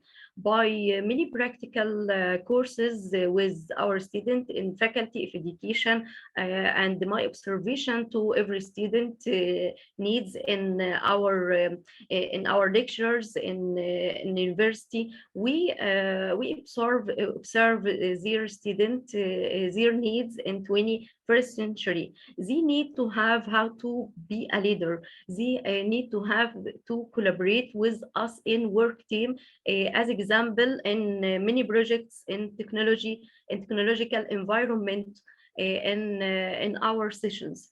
And they need to know how to be critical thinkers and how to modify or how to use any technological tools and content or in any content to prepare their content with their student. Also, they have to need many opportunities to understand idea of change in technological situations in their classes and with us in our lectures and the practical courses in our faculty. They need also to have rules for public speaking and written communications, how to express our tools in many sessions, or to also to provide their activities to students in practical activities in schools.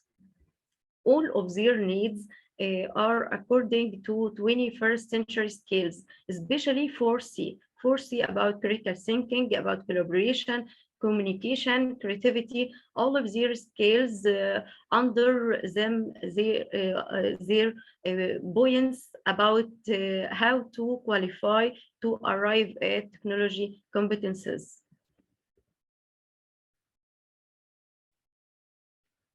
And in conclusion, we need to know about our faculty of education achievements. We can say that based on the criteria which my colleagues have mentioned at the beginning of presentation, we have 3 axes of these competences.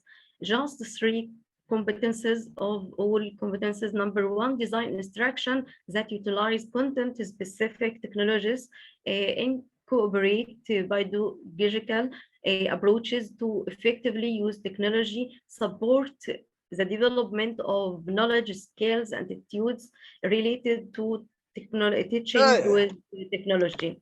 And we need to develop the other axes, as my colleague, Dr. Samah, have present this at the first of this presentation.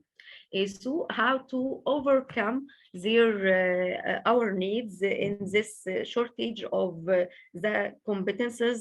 We recommend several ways to deal in the technological environment and qualify our student teachers. How to qualify our student teachers for digital future in relation to teacher educators competences. Number 1, we can develop innovation and creative thinking by make our student as the center or the focus in our class, by let him to express his ideas in technological situations, and also can express them and utilize technology in many activities by innovative and creative ideas. Number 2, we can encourage teamwork, collaboration to design technological activities in our lectures in any university or in any content, but how to let him in teamwork before we should have to make many practices to learn him how to be individual in a teamwork. Number 3, preparing our students, the teacher, to future focused. All the job will be changed in the future to be suitable to the technological era. So we have to change all of our tools between our students.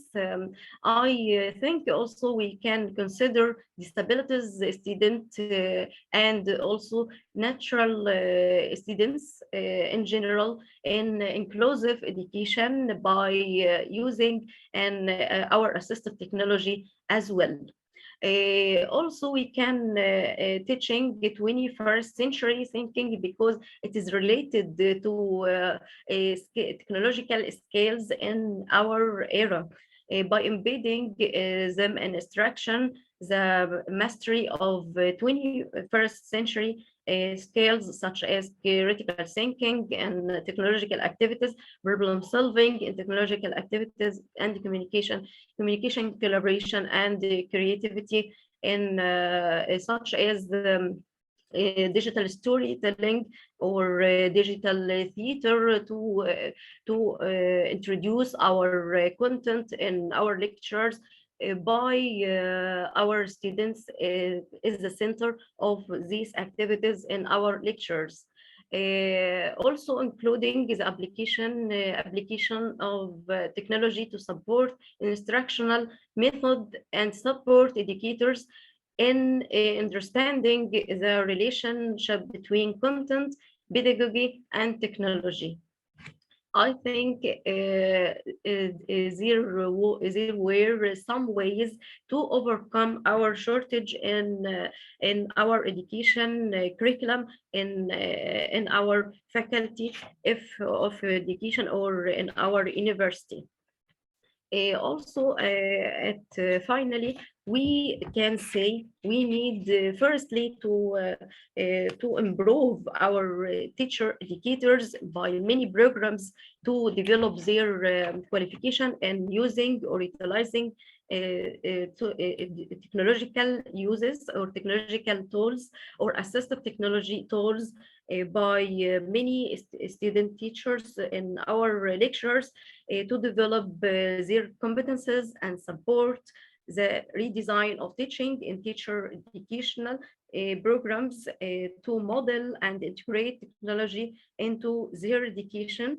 Their expertise should be consistent with technology and more willing to integrate technology into their classrooms.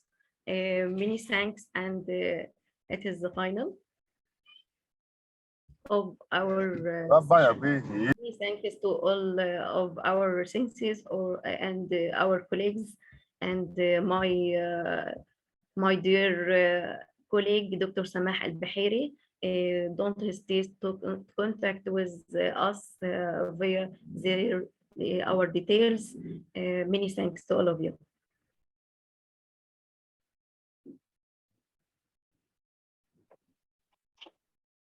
Thank you very much for your wonderful presentation.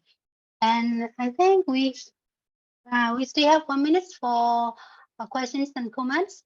So please, participants, if you have some questions or comments, please feel free to raise their comments or questions. Or maybe you can also please drop in the chat box. Thank you. Thank you very much. By the way, dear presenters, could you please share your presentation part of the chat box? Because I think the audience want to have that for their reference. And I've just sent the link for the feedback of the webinars. We are very appreciative if you could spend 1 minute to fill out the form so that we can improve our webinar for the upcoming times. Thank you very much. I send the link.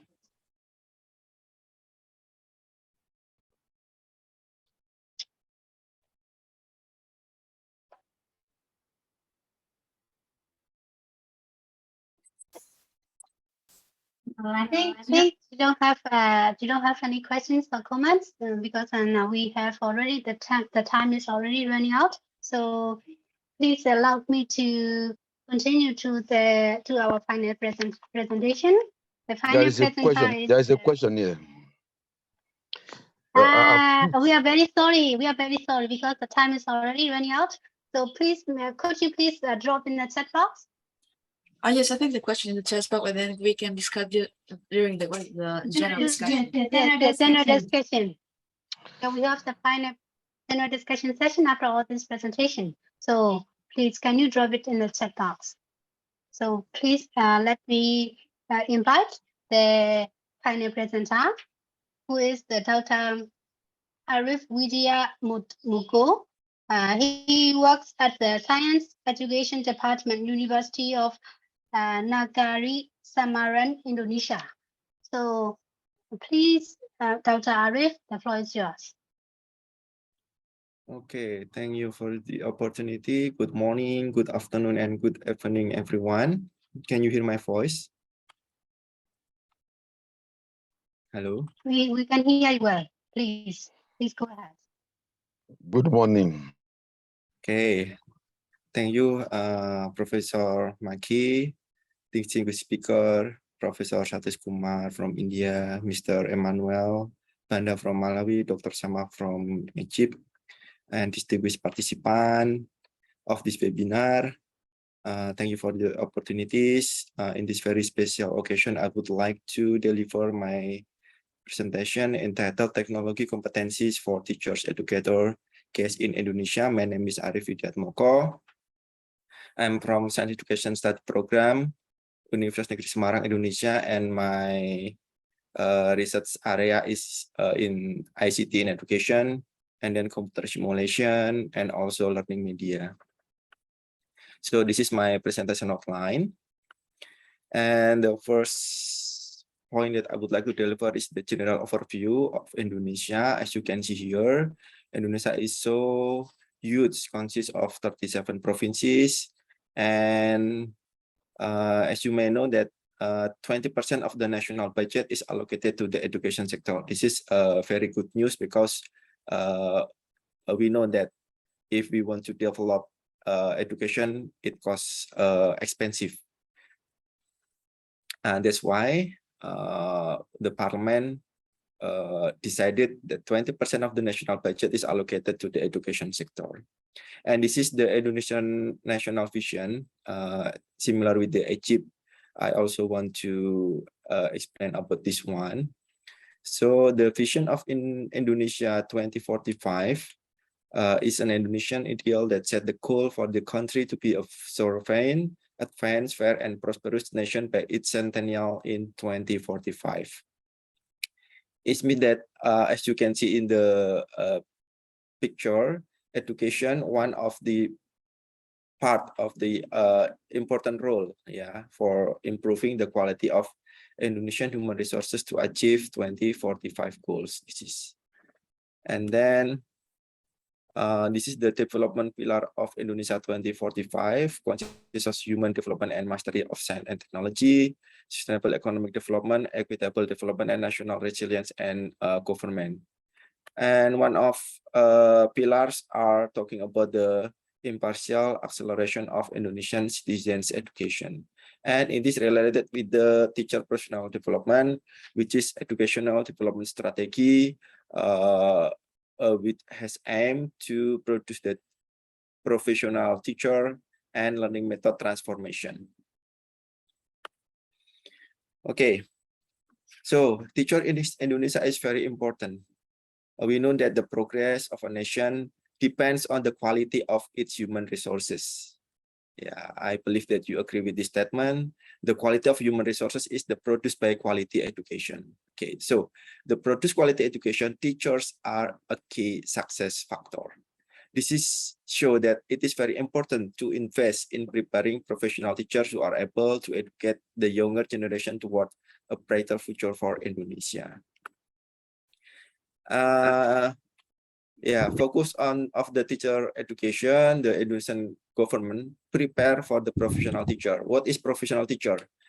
In our curriculum, we shifted from the K curriculum 2013 to Merdeka curriculum, independent curriculum, which has purpose to producing 21st century teachers, which has personal competency, professional competency, pedagogy competency, social competency, which globalized technological innovation and has knowledge-based economy.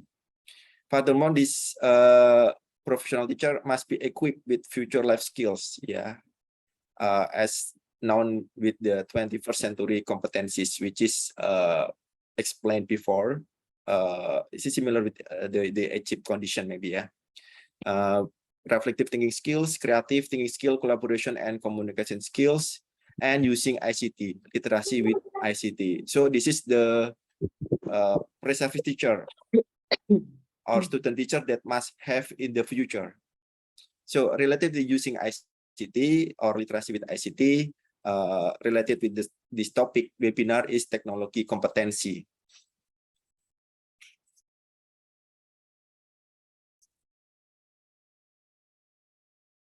Okay. So what is technology competency? Yeah, the teacher educator technology competency were developed with multiple stakeholders to identify how teacher preparation programs and teacher educators in particular can prepare teacher for classroom of today. Yeah, probably because I am the last presenter, the previous presenter already explained about what condition, what condition the classroom using technology in the learning process. Okay, the teacher educator technology competency may also be considered an outline of professional development to provide training to current classroom teachers. So I got this from hotlandstem.com. This is one of many of the teacher technology competency. Probably this is the similar with the Indonesian condition that we teach as a teacher educator. We teach this competencies to my students, to the pre-service teachers. So why technology competency is important? This is the very important question. Why important? We know that challenge for teacher in the future. They will teach alpha generation. Yeah, member of generation alpha rely on the technology to help them discover the world. Yeah. As technology develops, artificial intelligence or voice will become increasingly common methods of communication between human and machine. For instance, if you want to ask something, you can use in Android, you can use Google Assistant, or in iPhone you can use Siri. Yeah, this is the technology that student use in everyday life activity. Yeah. Okay. Now, for facing this alpha generation, the pre-service teachers in Indonesia are prepared to educate the alpha generation in the era Industrial Revolution 4.0 and Society 5.0. Yeah. Furthermore, teachers in Indonesia to be prepared to teach students achieving 21st century skills. Yeah, refer to the knowledge, life skills, career skills, habits, and traits that are critically important to student success in today's world. Yeah. From the previous research, I have found that an analysis of pre-service teachers revealed that the potential for TPACK as a foundational framework for using higher order thinking skills recommended for 21st century learners.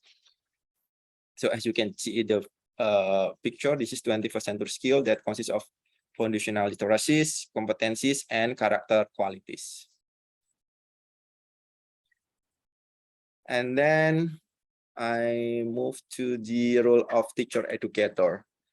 What is the role of teacher educator in Indonesia? This is very hard. Very hard way. How the teacher educator preparing the pre-service teacher in order to facing the generation alpha, and also how the teacher prepare to teach for achieving 21st century skill. So the scope of task and responsibility of teacher educators is broad. Yeah. In Indonesia, teacher educator teach a variety of subjects. For instance, I teach science education. Yeah, maybe Dr. Samah teach mathematics education, chemistry education, physics education. But in general, we have same condition preparing the student teacher to be have the technology competency. Yeah, they are responsible. Yeah, for the education of future teachers at both the undergraduate and the graduate level. Thus, the role of teacher educator is preparing future teachers to master 21st century skill and TPACK competency. Furthermore, the teacher educator must teach the learning skills, literacy skill, and also life skill. Yeah, learning skill for CIS, yeah, consists of critical thinking, creativity, collaboration, and communication. Literacy skill consists of information, media, and technology, and also the life skill consists of flexibility, leadership, initiative, productivity, and social skills. Okay, related with the literacy skills, this is what is it? Have the most connected with the technology competency. So, and the curriculum of the teacher qualification using TPACK, technological, pedagogical, and content knowledge. As you can see in this picture, ICT for pedagogical transformation is very important. And then ICT for pedagogical innovation, ICT for integration in subject, and teaching and learning using ICT.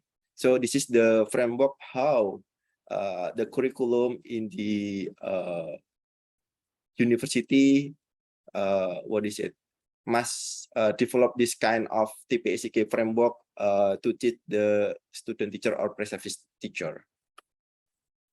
And this is the example of implementation TPACK. Yeah, as you can see here, this is the heart. Yeah, the heart, the center of diagram, otherwise known as TPACK. Yeah, represent a full understanding of how to teach with technology. Keep in mind that this is not the same as having knowledge of each of the three primary concepts individually. Instead, the point of TPACK is to understand how to use technology to teach concept in a way that enhance student learning experiences. Yeah, this is integrate among the technology, pedagogy, and content that must student have to be a professional teacher in Indonesia. Pedagogy, the student teacher must mastery student-centered, teacher-directed, constructivism, project-based learning, and many more. Curriculum, yeah. For the content, the student must mastery curriculum, project, software, Web 2.0 digital resources, and also for the technology, the student must mastery interactive display, tablet, computer, laptop, network, mobile devices, presentation tool, learner responses, software, and many things. Also, we develop the integrating technology with Bloom taxonomy, not only for the evaluation and assessment, but to teach with the technology. There are a framework how the student teacher must have knowledge, must have skill to integrate technology with Bloom's taxonomy, which is starting from the remembering, understanding, applying, analyzing, evaluating, and creating. So the student trained to be a professional teacher by following this Bloom's taxonomy. For instance, the remembering is the student must have the skill how to use this kind of application. For evaluating, student must able to use the application, for instance, a Mentimeter, word wall, quizzes, and then a Kahoot, and many more. Yeah, for creating, student must have the ability to create learning media using the PowerPoint. They develop augmented reality. They can develop virtual reality. They can develop the video learning media, and many more. And also, Indonesia following UNESCO ICT in Education Program. Yeah, we know that overall goal of ICT in Education Program UNESCO is to assist member states in harnessing the potential of ICT towards achieving quality education for all. Cool. Yeah. This is the framework for stage of the teachers' development on ICT pedagogy integration. This is framework from UNESCO, consists from emerging, applying, infusing, and transforming.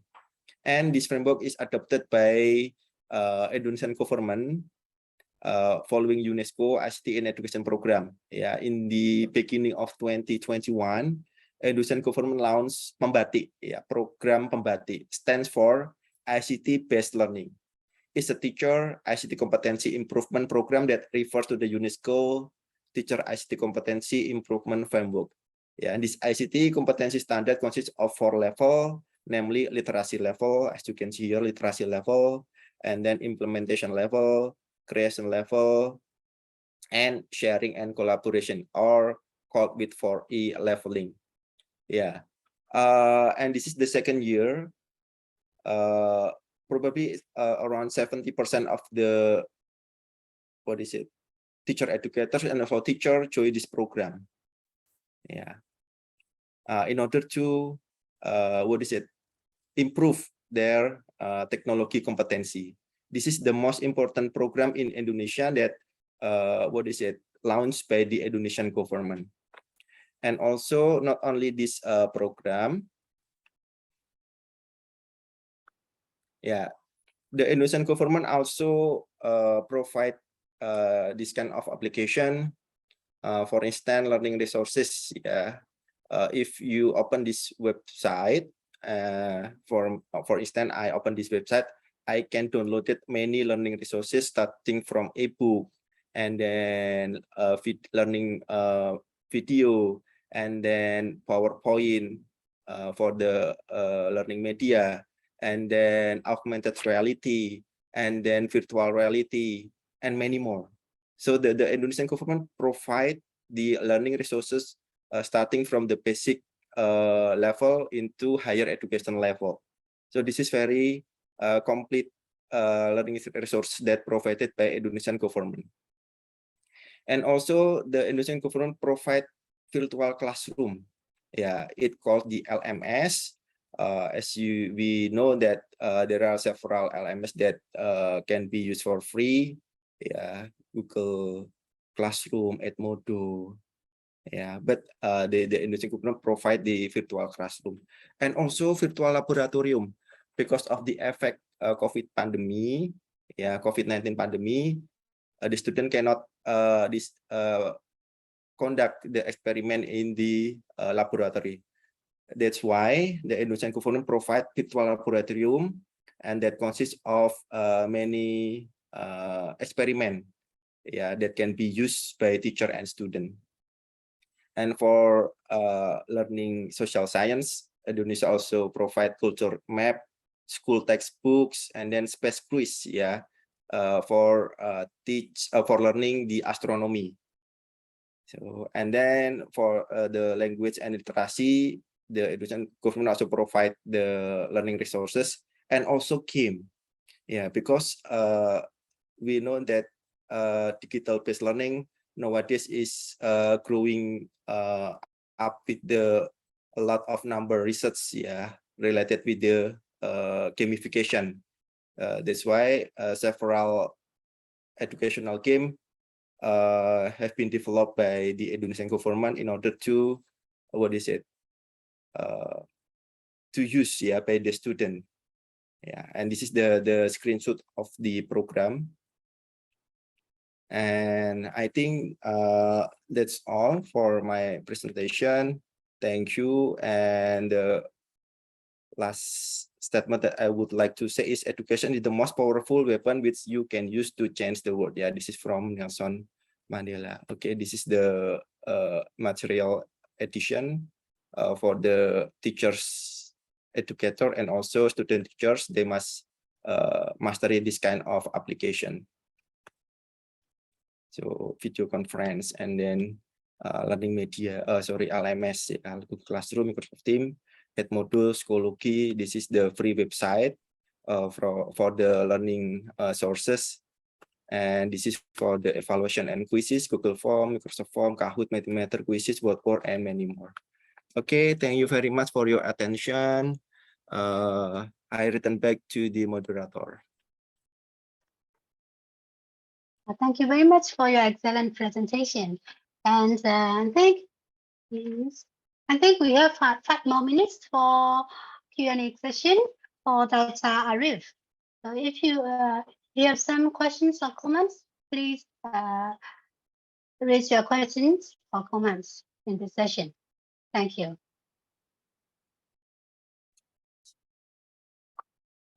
Can we address all general questions also?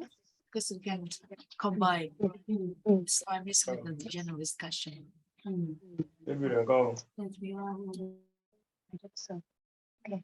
I think there's the questions in the task box.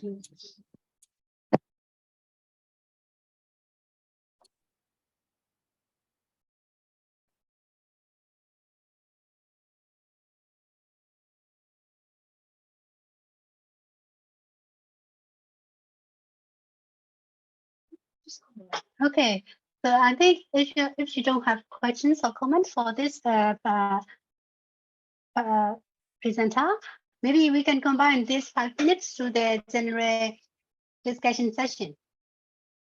So for this general discussion session, if you have some questions or comments for the presentation, I think we can discuss more in this session. We have 10 more minutes plus 5 minutes, so we have 50 minutes in total for this general discussion session. Thank you. Meitu-san, Meitu. Hi, Sensei. Hi, Sensei. I think you better to go back to the some questions raised in the chat box. Yes. Let me read the questions. Thank you, Sensei. The first question is addressed to Mr. Banda. Kindly share with us how teacher educators are evaluated from the Malawian perspective. This question is for Mr. Banda. Hello? Okay, then just move to the next questions then. Nansan, maybe I can just come in briefly. Okay, thank you. Sorry, we have a expert from Malawi. Yeah, it's from Malawi, and Mr. Banda happens to be one of my former students.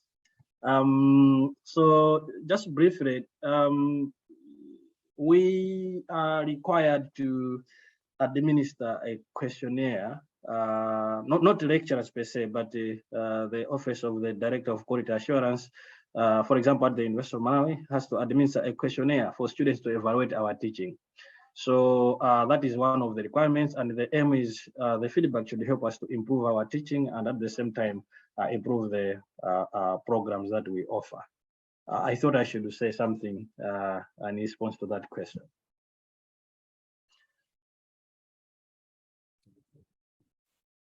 Thank you. Okay, thank you, Dr. Foster. All right, Amanda, thank you very much, Doctor, there for coming in. That's exactly what is happening. But for the case of University of Malawi, it's exactly what you said in terms of providing an evaluation form, which is online. But in other colleges and universities, they give a room for students to go through the HODs, head of departments of various faculties, just to present their views on how other lecturers are performing. That's just a diversion from the form that has been mentioned by Dr. Gondwe. Thank you. Thank you.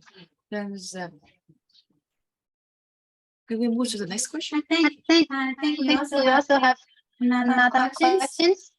2 more questions in the chat box. I think from Dr. Abidon Arisna. How the first question is, how was it possible to change the research finding? Is it already response?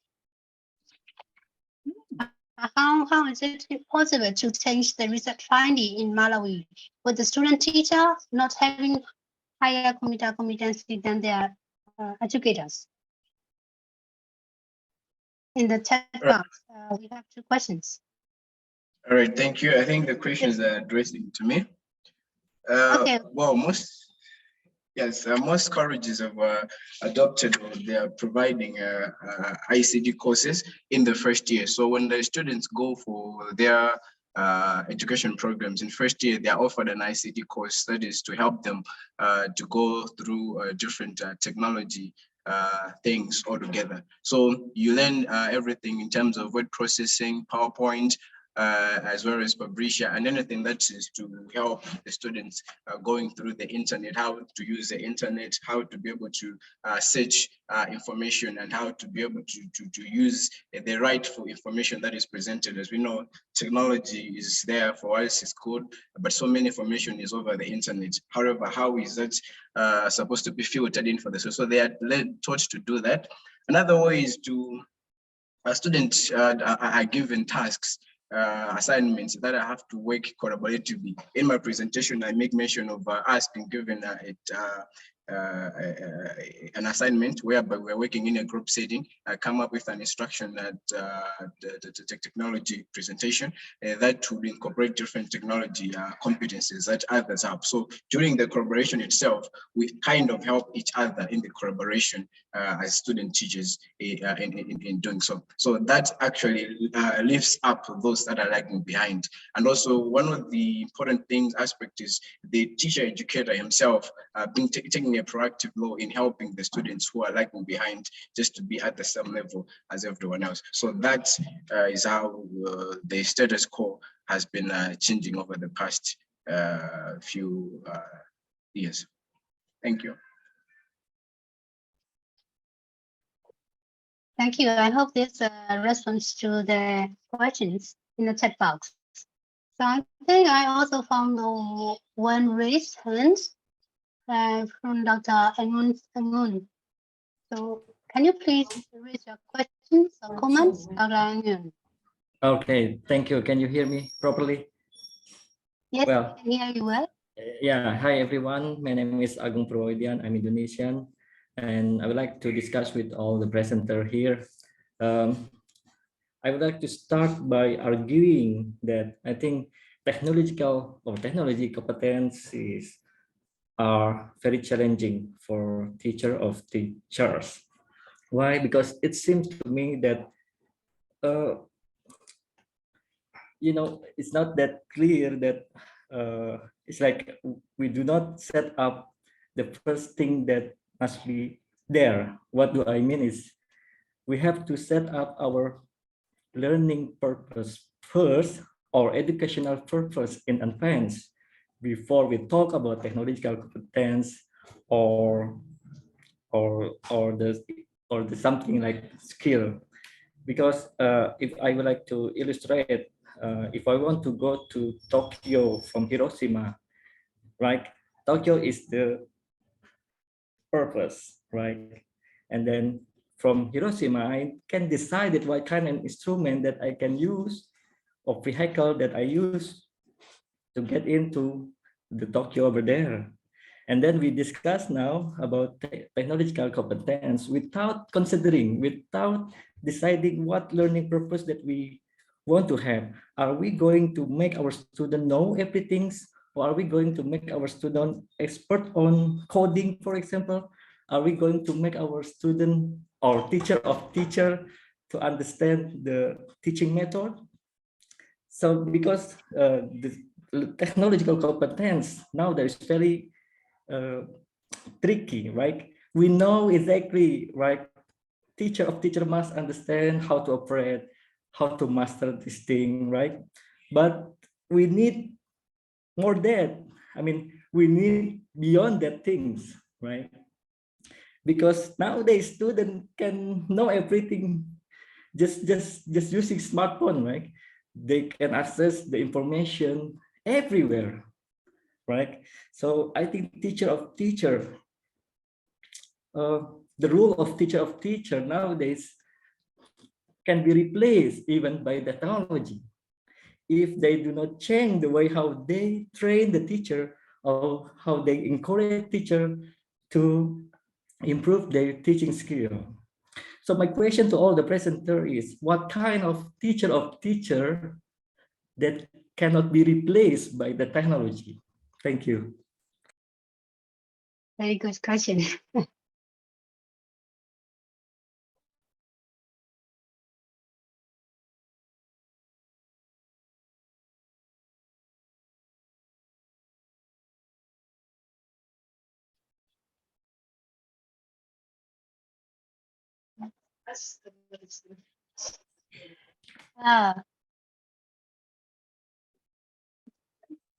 Does someone can respond to these questions? I think anyone can answer this question because it's not related to any specific presenter. It's related to every presenter.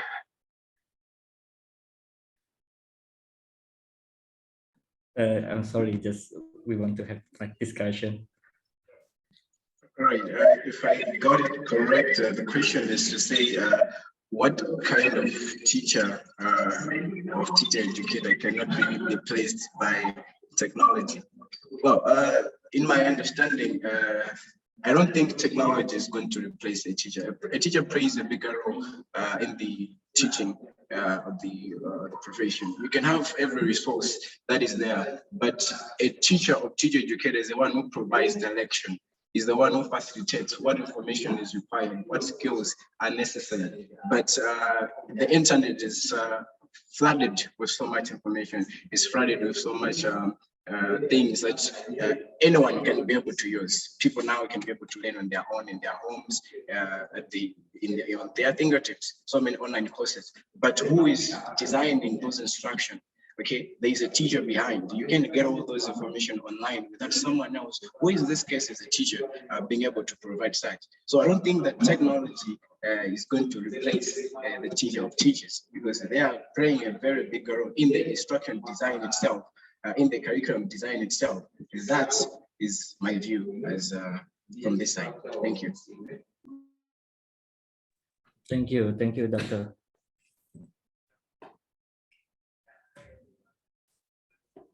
I think we also have one more raised hands. Miss Grace, I think Miss Grace, I can be. Yes, Grace. Please ask questions. Grace, yeah. Yeah, good day, everyone. I want to react to the first question, the level of technological impacts, competence in Nigeria. It's so unfortunate that in Nigeria, majority of teachers are not competent when you begin to talk of technology. And the reason may not be far-fetched. The electricity condition, if you want to use technology in education, electricity must be stable. In most public institutions, you don't have stable electricity. No access to Wi-Fi. If you want to teach, you have to buy data for yourself. And the students, especially those of us who are teaching in the colleges of education, majority of students in training in colleges of education, they are from the poor background, from poor families. So they may not even be able to afford. For instance, I created a Google class during a course. I had 160 students in my class. Only 30 joined the class. And when I asked, they said they don't have internet facility. They don't have money to buy data. So this is where I'm thinking, if universities like Hiroshima University, we adopt some colleges of education in rural areas in Nigeria, like my College of Education, for instance, Emmanuel and the College of Education. If Hiroshima University or other universities that are well-grounded technologically can adopt our colleges so that they provide some things so that teachers of teachers can come all the way to employ technology in teaching. Thank you very much. Thank you very much for this wonderful discussion. And we have one more questions, two more questions from the chat box. From Mr. Sukchia. The first question is, how do you define the effectiveness or level of technology competency of teacher educators in your country? And the second question is, in professional development aspects or in general, everything takes time. So from your personal view and experience, how long has your country or the teacher educators institution taken in order that teacher educators technology competencies reaching current level? Well, 3 questions. Number 3 is, since professional learning requires communication sharing even between the teacher educators and student teachers, nurture interpersonal interactions and relationships, openness and trust. So that is it. Therefore, personally, I value more face-to-face interaction. What about you yourself?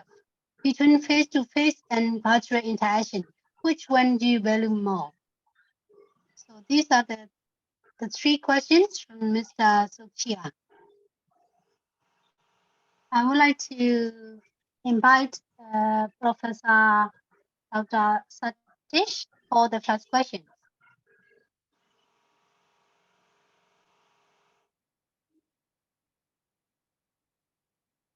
Hello, Dr. Satish, are you there?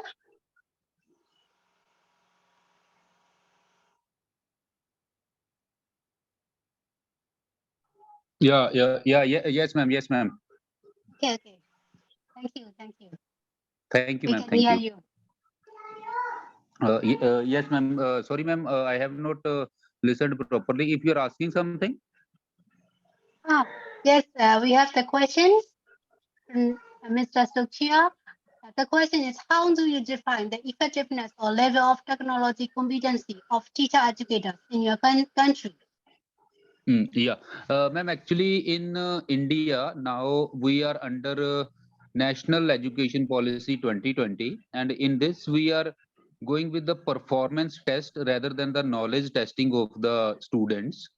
And whenever we have to test or assess the performance of the students, we have to develop some observational schedules that should be highly objective.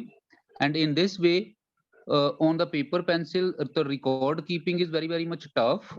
But if we are using the technologies, the record keeping and to assess the students is a little bit easy also, and objectivity can also be ensured while we are going with some type of video recording or audio recording. And now the database and portals has been developed on the national level so that teachers record can be kept, and what students are doing, their records can also be kept over the nationalized portals. By this one, we are ensuring that performance of the students should be assessed. Not only the knowledge should be assessed, and with the help of technology, we are keeping the records also. Yes, ma'am. Thank you for this excellent discussion. And let me go ahead for the next question. The next question is, how long has your country or your teacher educators institution taken the time in order that teacher educators technology competency reaching current level or current status? May I invite Dr. Arif for discussing these questions? Thank you. Yes, thank you. So in Indonesia,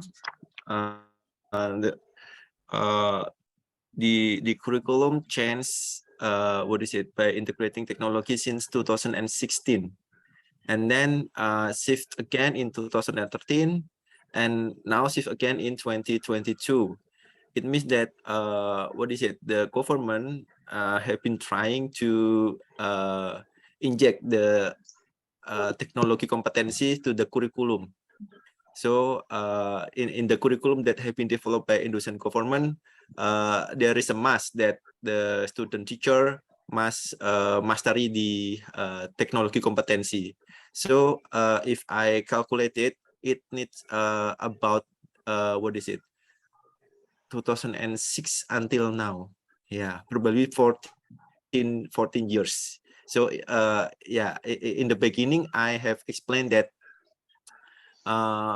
for education, especially using the technology in the classroom, it need expensive costs. That's why probably step by step, by providing the facility, by providing the internet in the rural area in Indonesia, it has been more important because the problem in Indonesia is the demography is not the same. Yeah, for instance, in Jakarta, in my hometown Semarang, is different condition.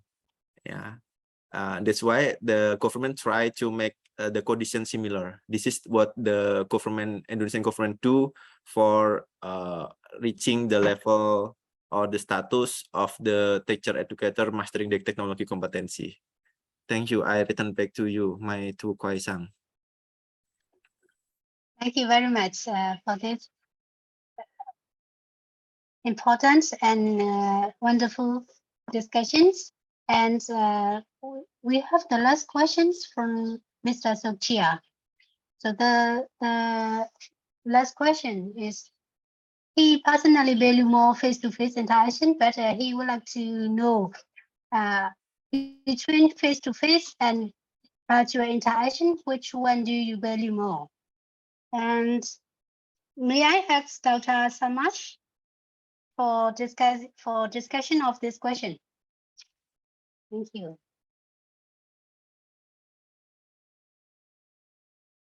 Dr. Samash, are you there?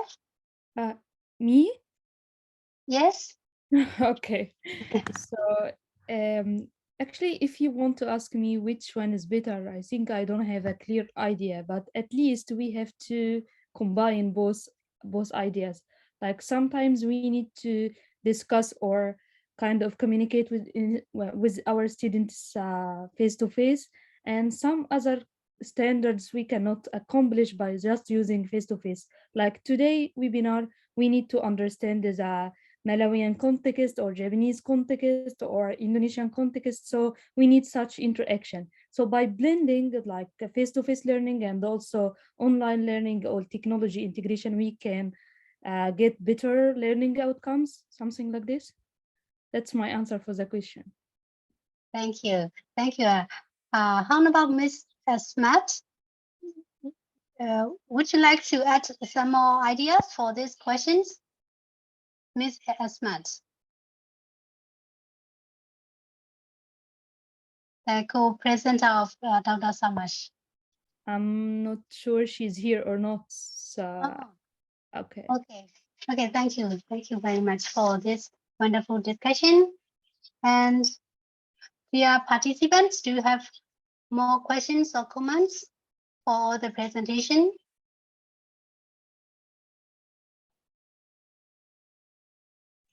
Yes, I want to appreciate the presenter, and I want to use the forum to also appreciate the comment from my Oga at the top, Dr. Mrs. Oluremi Akambi, for this comment the other time.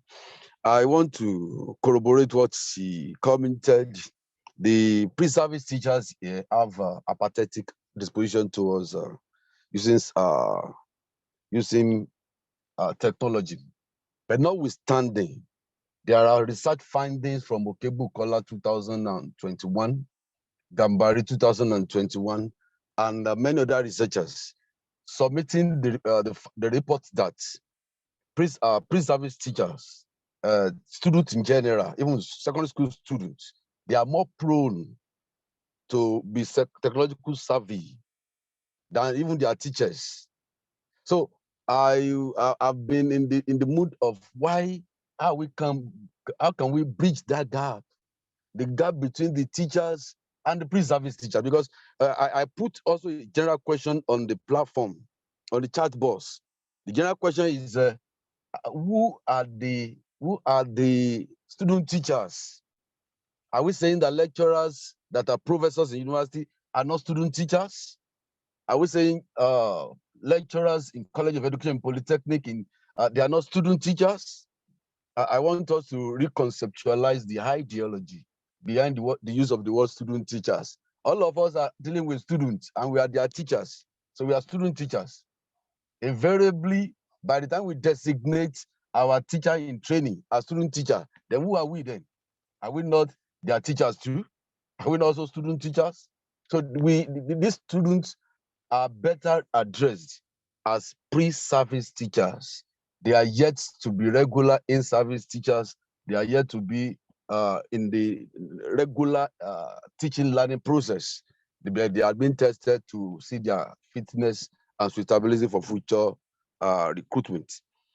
So the basic question is, how can we bridge that gap between our so-called pre-service teachers, our teachers in training? They are more savvy. They are more inclined. They want to learn more about technology. But the in-service teacher, the regular teachers, the research showed that we are less savvy. We are less inclined. So how can we bridge that gap between the regular teacher with the lecturers and the pre-service teacher that are more savvy technologically? That is the question.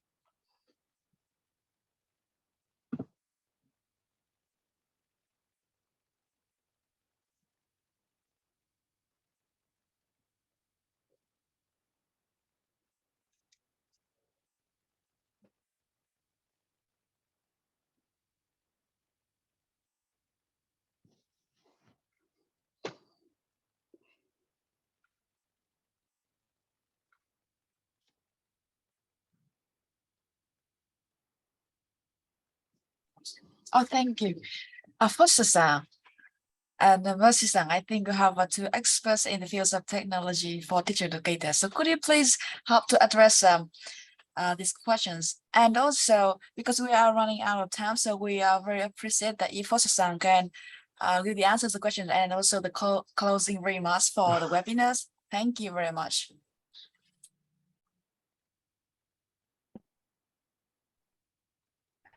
I'm not sure I got his question. Did you capture the question, answer?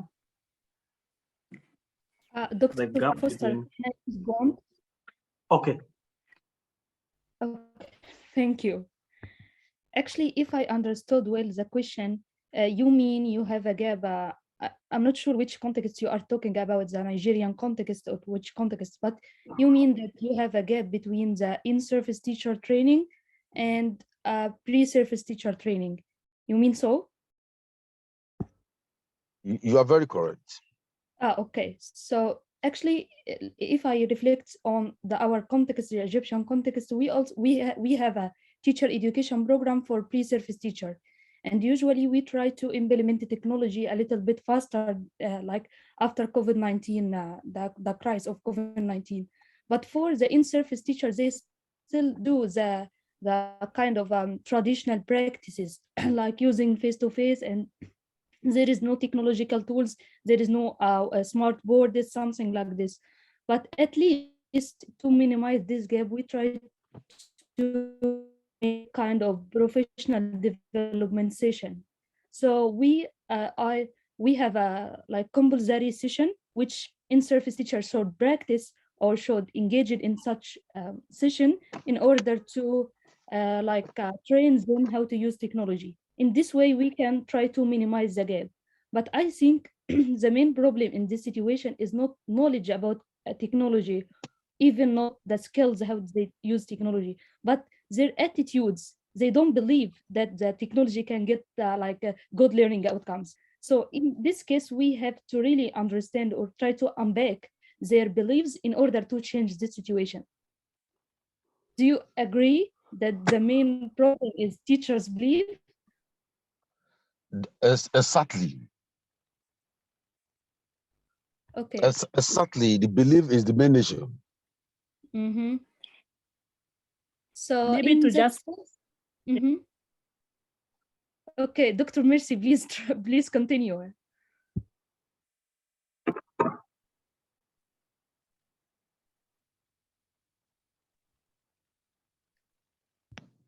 Someone will continue the discussion, or may I proceed?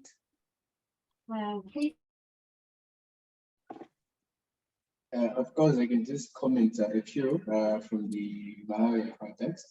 Well, you have highlighted about the beliefs in this scenario. In our case, there's a wording which says that they are born before computers. Some of the in-service teachers, they used to call themselves like born before computers, and they call themselves as BBC. So you understand that there is a pre-service teacher that is coming to the institution, and they are saying we can't be able to use technology, we can't adapt to that because you're born before that. First is the belief. However, the Malay government, through the Ministry of Education, introduced the equity with quality learning at secondary school project that was in conjunction with Standard Bank, which their aim was to improve quality of science and mathematics instruction in community-day secondary schools, which most of the times we find teachers who are not that much competent, and that comes like to bridge the gap that is there. Of course, the focus is much on the science teachers, but there are also other programs that are also under the Ministry of Education that is trying to improve the quality of the teachers that are the in-service teachers to get the same competencies as maybe those that are with the pre-service teachers in this context. Thank you. I just wanted to add on that from the side.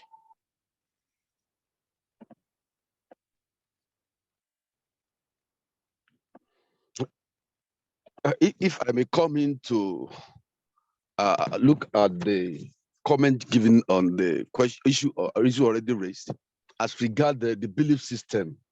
The belief system influences the perception. The perception and the attitudes are positively correlated. If the perception of technological use to enhance teacher education is not positive, the attitude and the belief system will also not be positive. And if the perception of technology effective utilization in teacher education is positive, the same will happen to the belief system and the attitude. So the same question still linger on. How can we change the belief system? How can we change the attitude? How can we change the perception of technological utilization that will bring about technological competence, pre-service teacher, belief system, the perception, and the attitude towards technological utilization in teacher education? Yes, Dr. Abidun, thank you so much for your insightful discussion. That's very important. And so we have the time is coming, so may I invite Dr. Foster for addressing the closing remark. Dr. Foster Condre, please.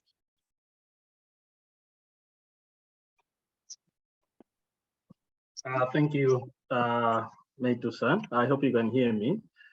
Yes, we can hear you well. It's been a pleasure learning from all our presenters and also questions raised by the audience with regards to the theme that we are discussing today, technology competencies for teacher educators. My remarks really very few, and I would like to proceed from where Max and Seth stopped, especially the background to why we are talking about technology competencies for teacher educators, a focus on student teachers. So allow me to share just 2 slides. It's not a presentation, but I think by sharing with you through these slides, you should be able to capture the take-home message that I wanted to share. I hope that is okay, our moderator.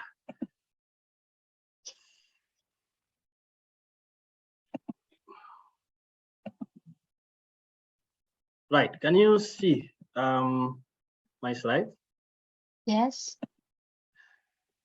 Right. So the background in brief is we are talking about professional development of teacher educators. but a professional development that is specifically about technology, sometimes we refer to it as technology professional development. Quickly, I'll highlight the following. So why are teacher educators learning about technology? Or why should they learn about technology? From the literature, we learned that teacher educators learn about technology for a number of reasons. Number one, is that they should improve their role through technology. Professor Mike mentioned a number of roles that teacher educators perform, being researcher, teacher, and other roles. But I think from our presenters, what I've learned is that the technology competencies are expected from teacher educators by the employer. So for example, it is required by policy, or even the Teacher Education Institute expects teacher educators to use technology in their work. So these are some of the reasons. The other aspect of professional development is to do with, so what exactly do they learn about? And this is what we've been talking about today, technology competencies, meaning the content that has been shared by our presenters. A number of competencies have been shared, and I think they do provide a guide as to what teacher educators should be concerned when they're learning about technology. And I think they've shared their presentations. So this is the second aspect of technology professional development. But more importantly, now I'm moving to why we're talking about student teachers.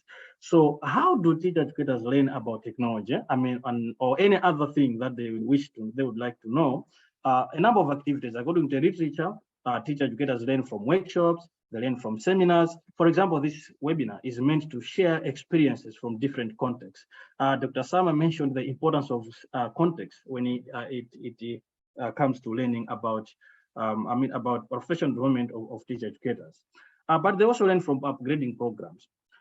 But there is one other activity which researchers do recommend, and this is called feedback on teaching. Feedback on teaching is what we were talking about today. So where a teacher educator expects students to give feedback about how they are teaching. And by reflecting on those comments, it is also considered as an important professional development activity.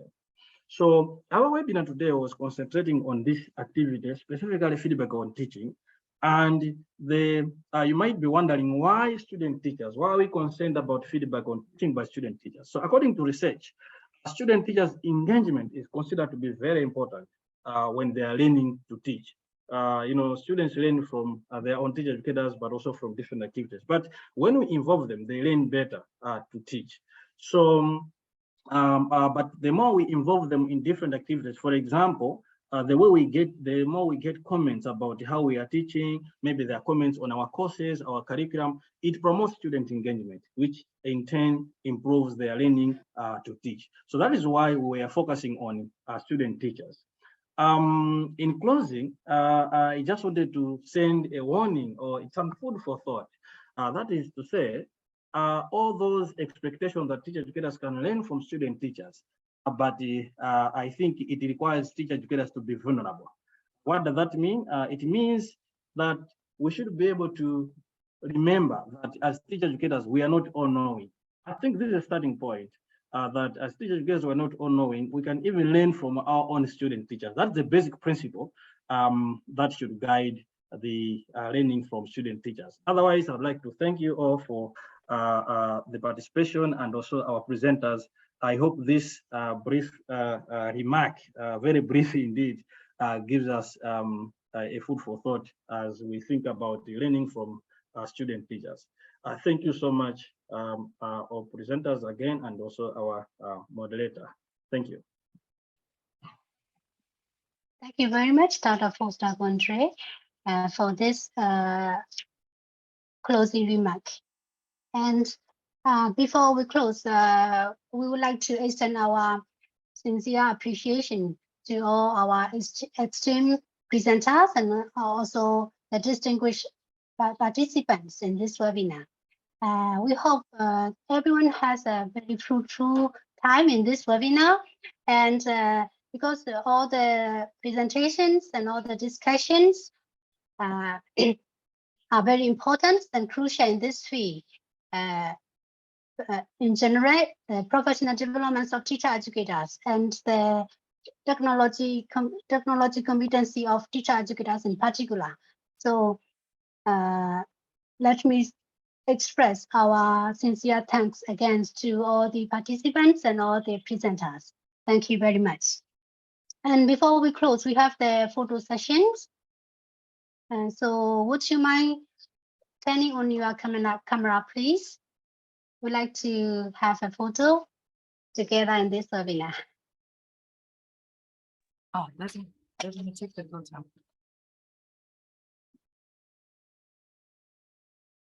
Would you mind turning on your camera, please?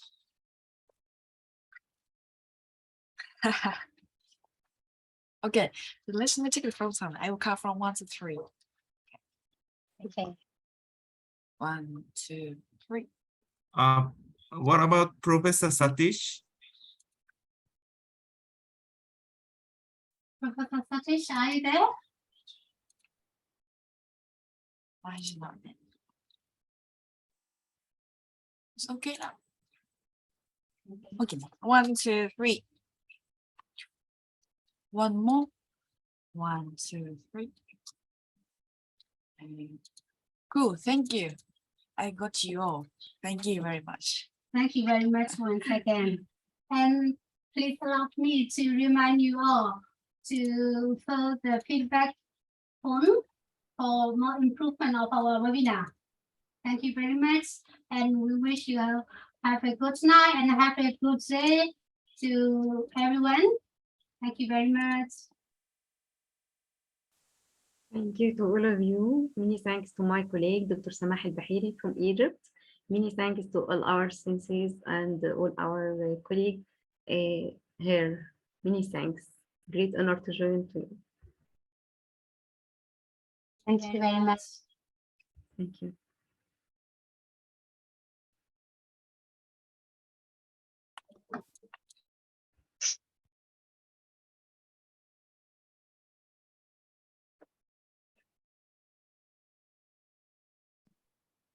Metu-san. I think there is one request that please collect all slide and send it to us. Is it possible, like, to file up all the presentation slides and send to those who registered to today's webinar? I think it's possible. Last time I also did that, the same. All right, all right.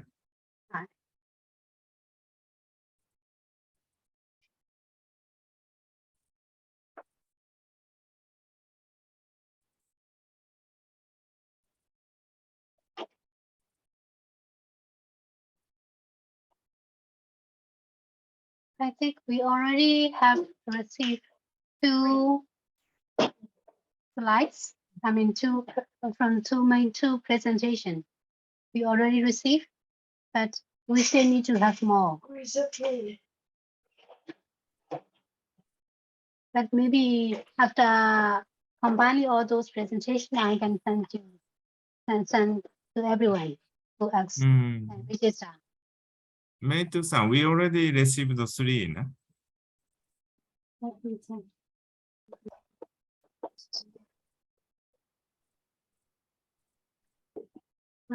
Yes, sorry.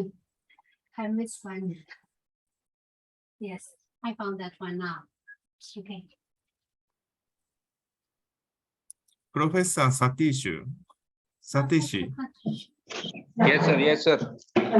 Thank you very much for your talk today. We very much appreciate. And Thank you. Is it possible to have and distribute your presentation slide today to the participants?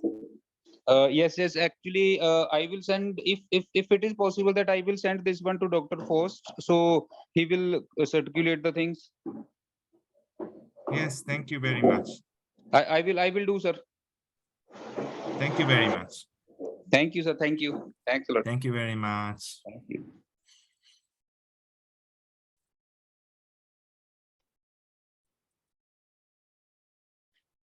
Emmanuel さんもどうもありがとうございました。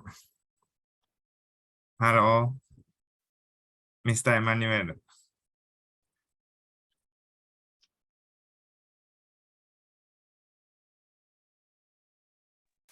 Yes, hello, sir. どうも。Thank you very much. Thank you very much. I think I've already sent mine through the chat. The Yes, presentation. yes. Yes, well Yes, received. Thank you. Thank you. Thank you very much for the Today is a opportunity. good day. Sir, Hi. I just wanted to mention that today is a good day that Mr. Emmanuel has met the grandfather. Mr. Emmanuel was my student. So Mr. Emmanuel, Professor Michael was my supervisor. Oh, all right. So you're the This is a great grandfather day of indeed. Emmanuel. Exactly. I see. Yes, nice Yeah. to meet my grandfather. I know. Yeah, nice to meet you. Actually, I be honest, I really surprised to see your presentation. It's very precise to corresponding all the questions. So I really admire your preparation in advance. Thank you very much. Thank you very much. Thank you. まあ、フォスター先生の指導があったの、ガイダンスが。はいはいはい。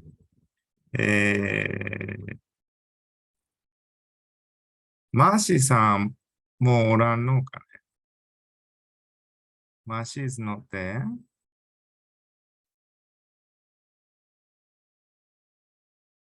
いないね。はい。ザムさんもどうもありがとうございました。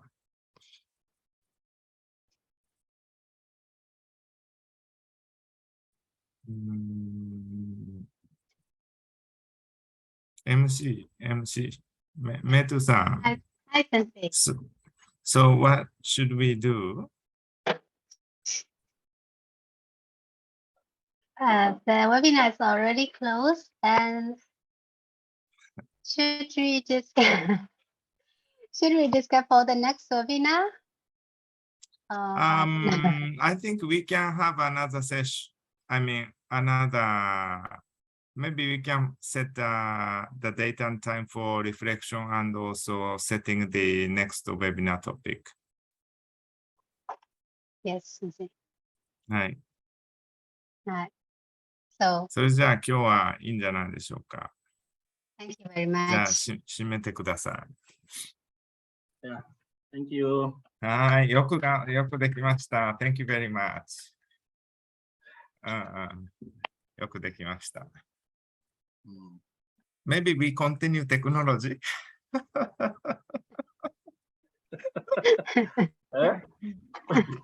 I think it's really hot issue, I think. And attract so many audience today. Well, we can discuss further later on. Thank you. Stay healthy, no? Yeah, please have a good evening in Thai. What time now in Thai?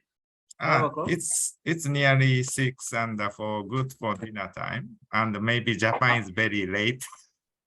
Yeah, for us it's almost 1 o'clock. Good for lunch. All right, good. Yeah. All right, then have a good evening. Then we'll talk later. はい、ありがとうございました。じゃあ失礼 Thank し you, ま Metu す。 san, for your moderation. Thank you very much. San, for technical support. We have learned a lot. Yeah, bye bye. バイバイ。失礼します。Is that Satakeho? Metu san. Which one? Behind you. Behind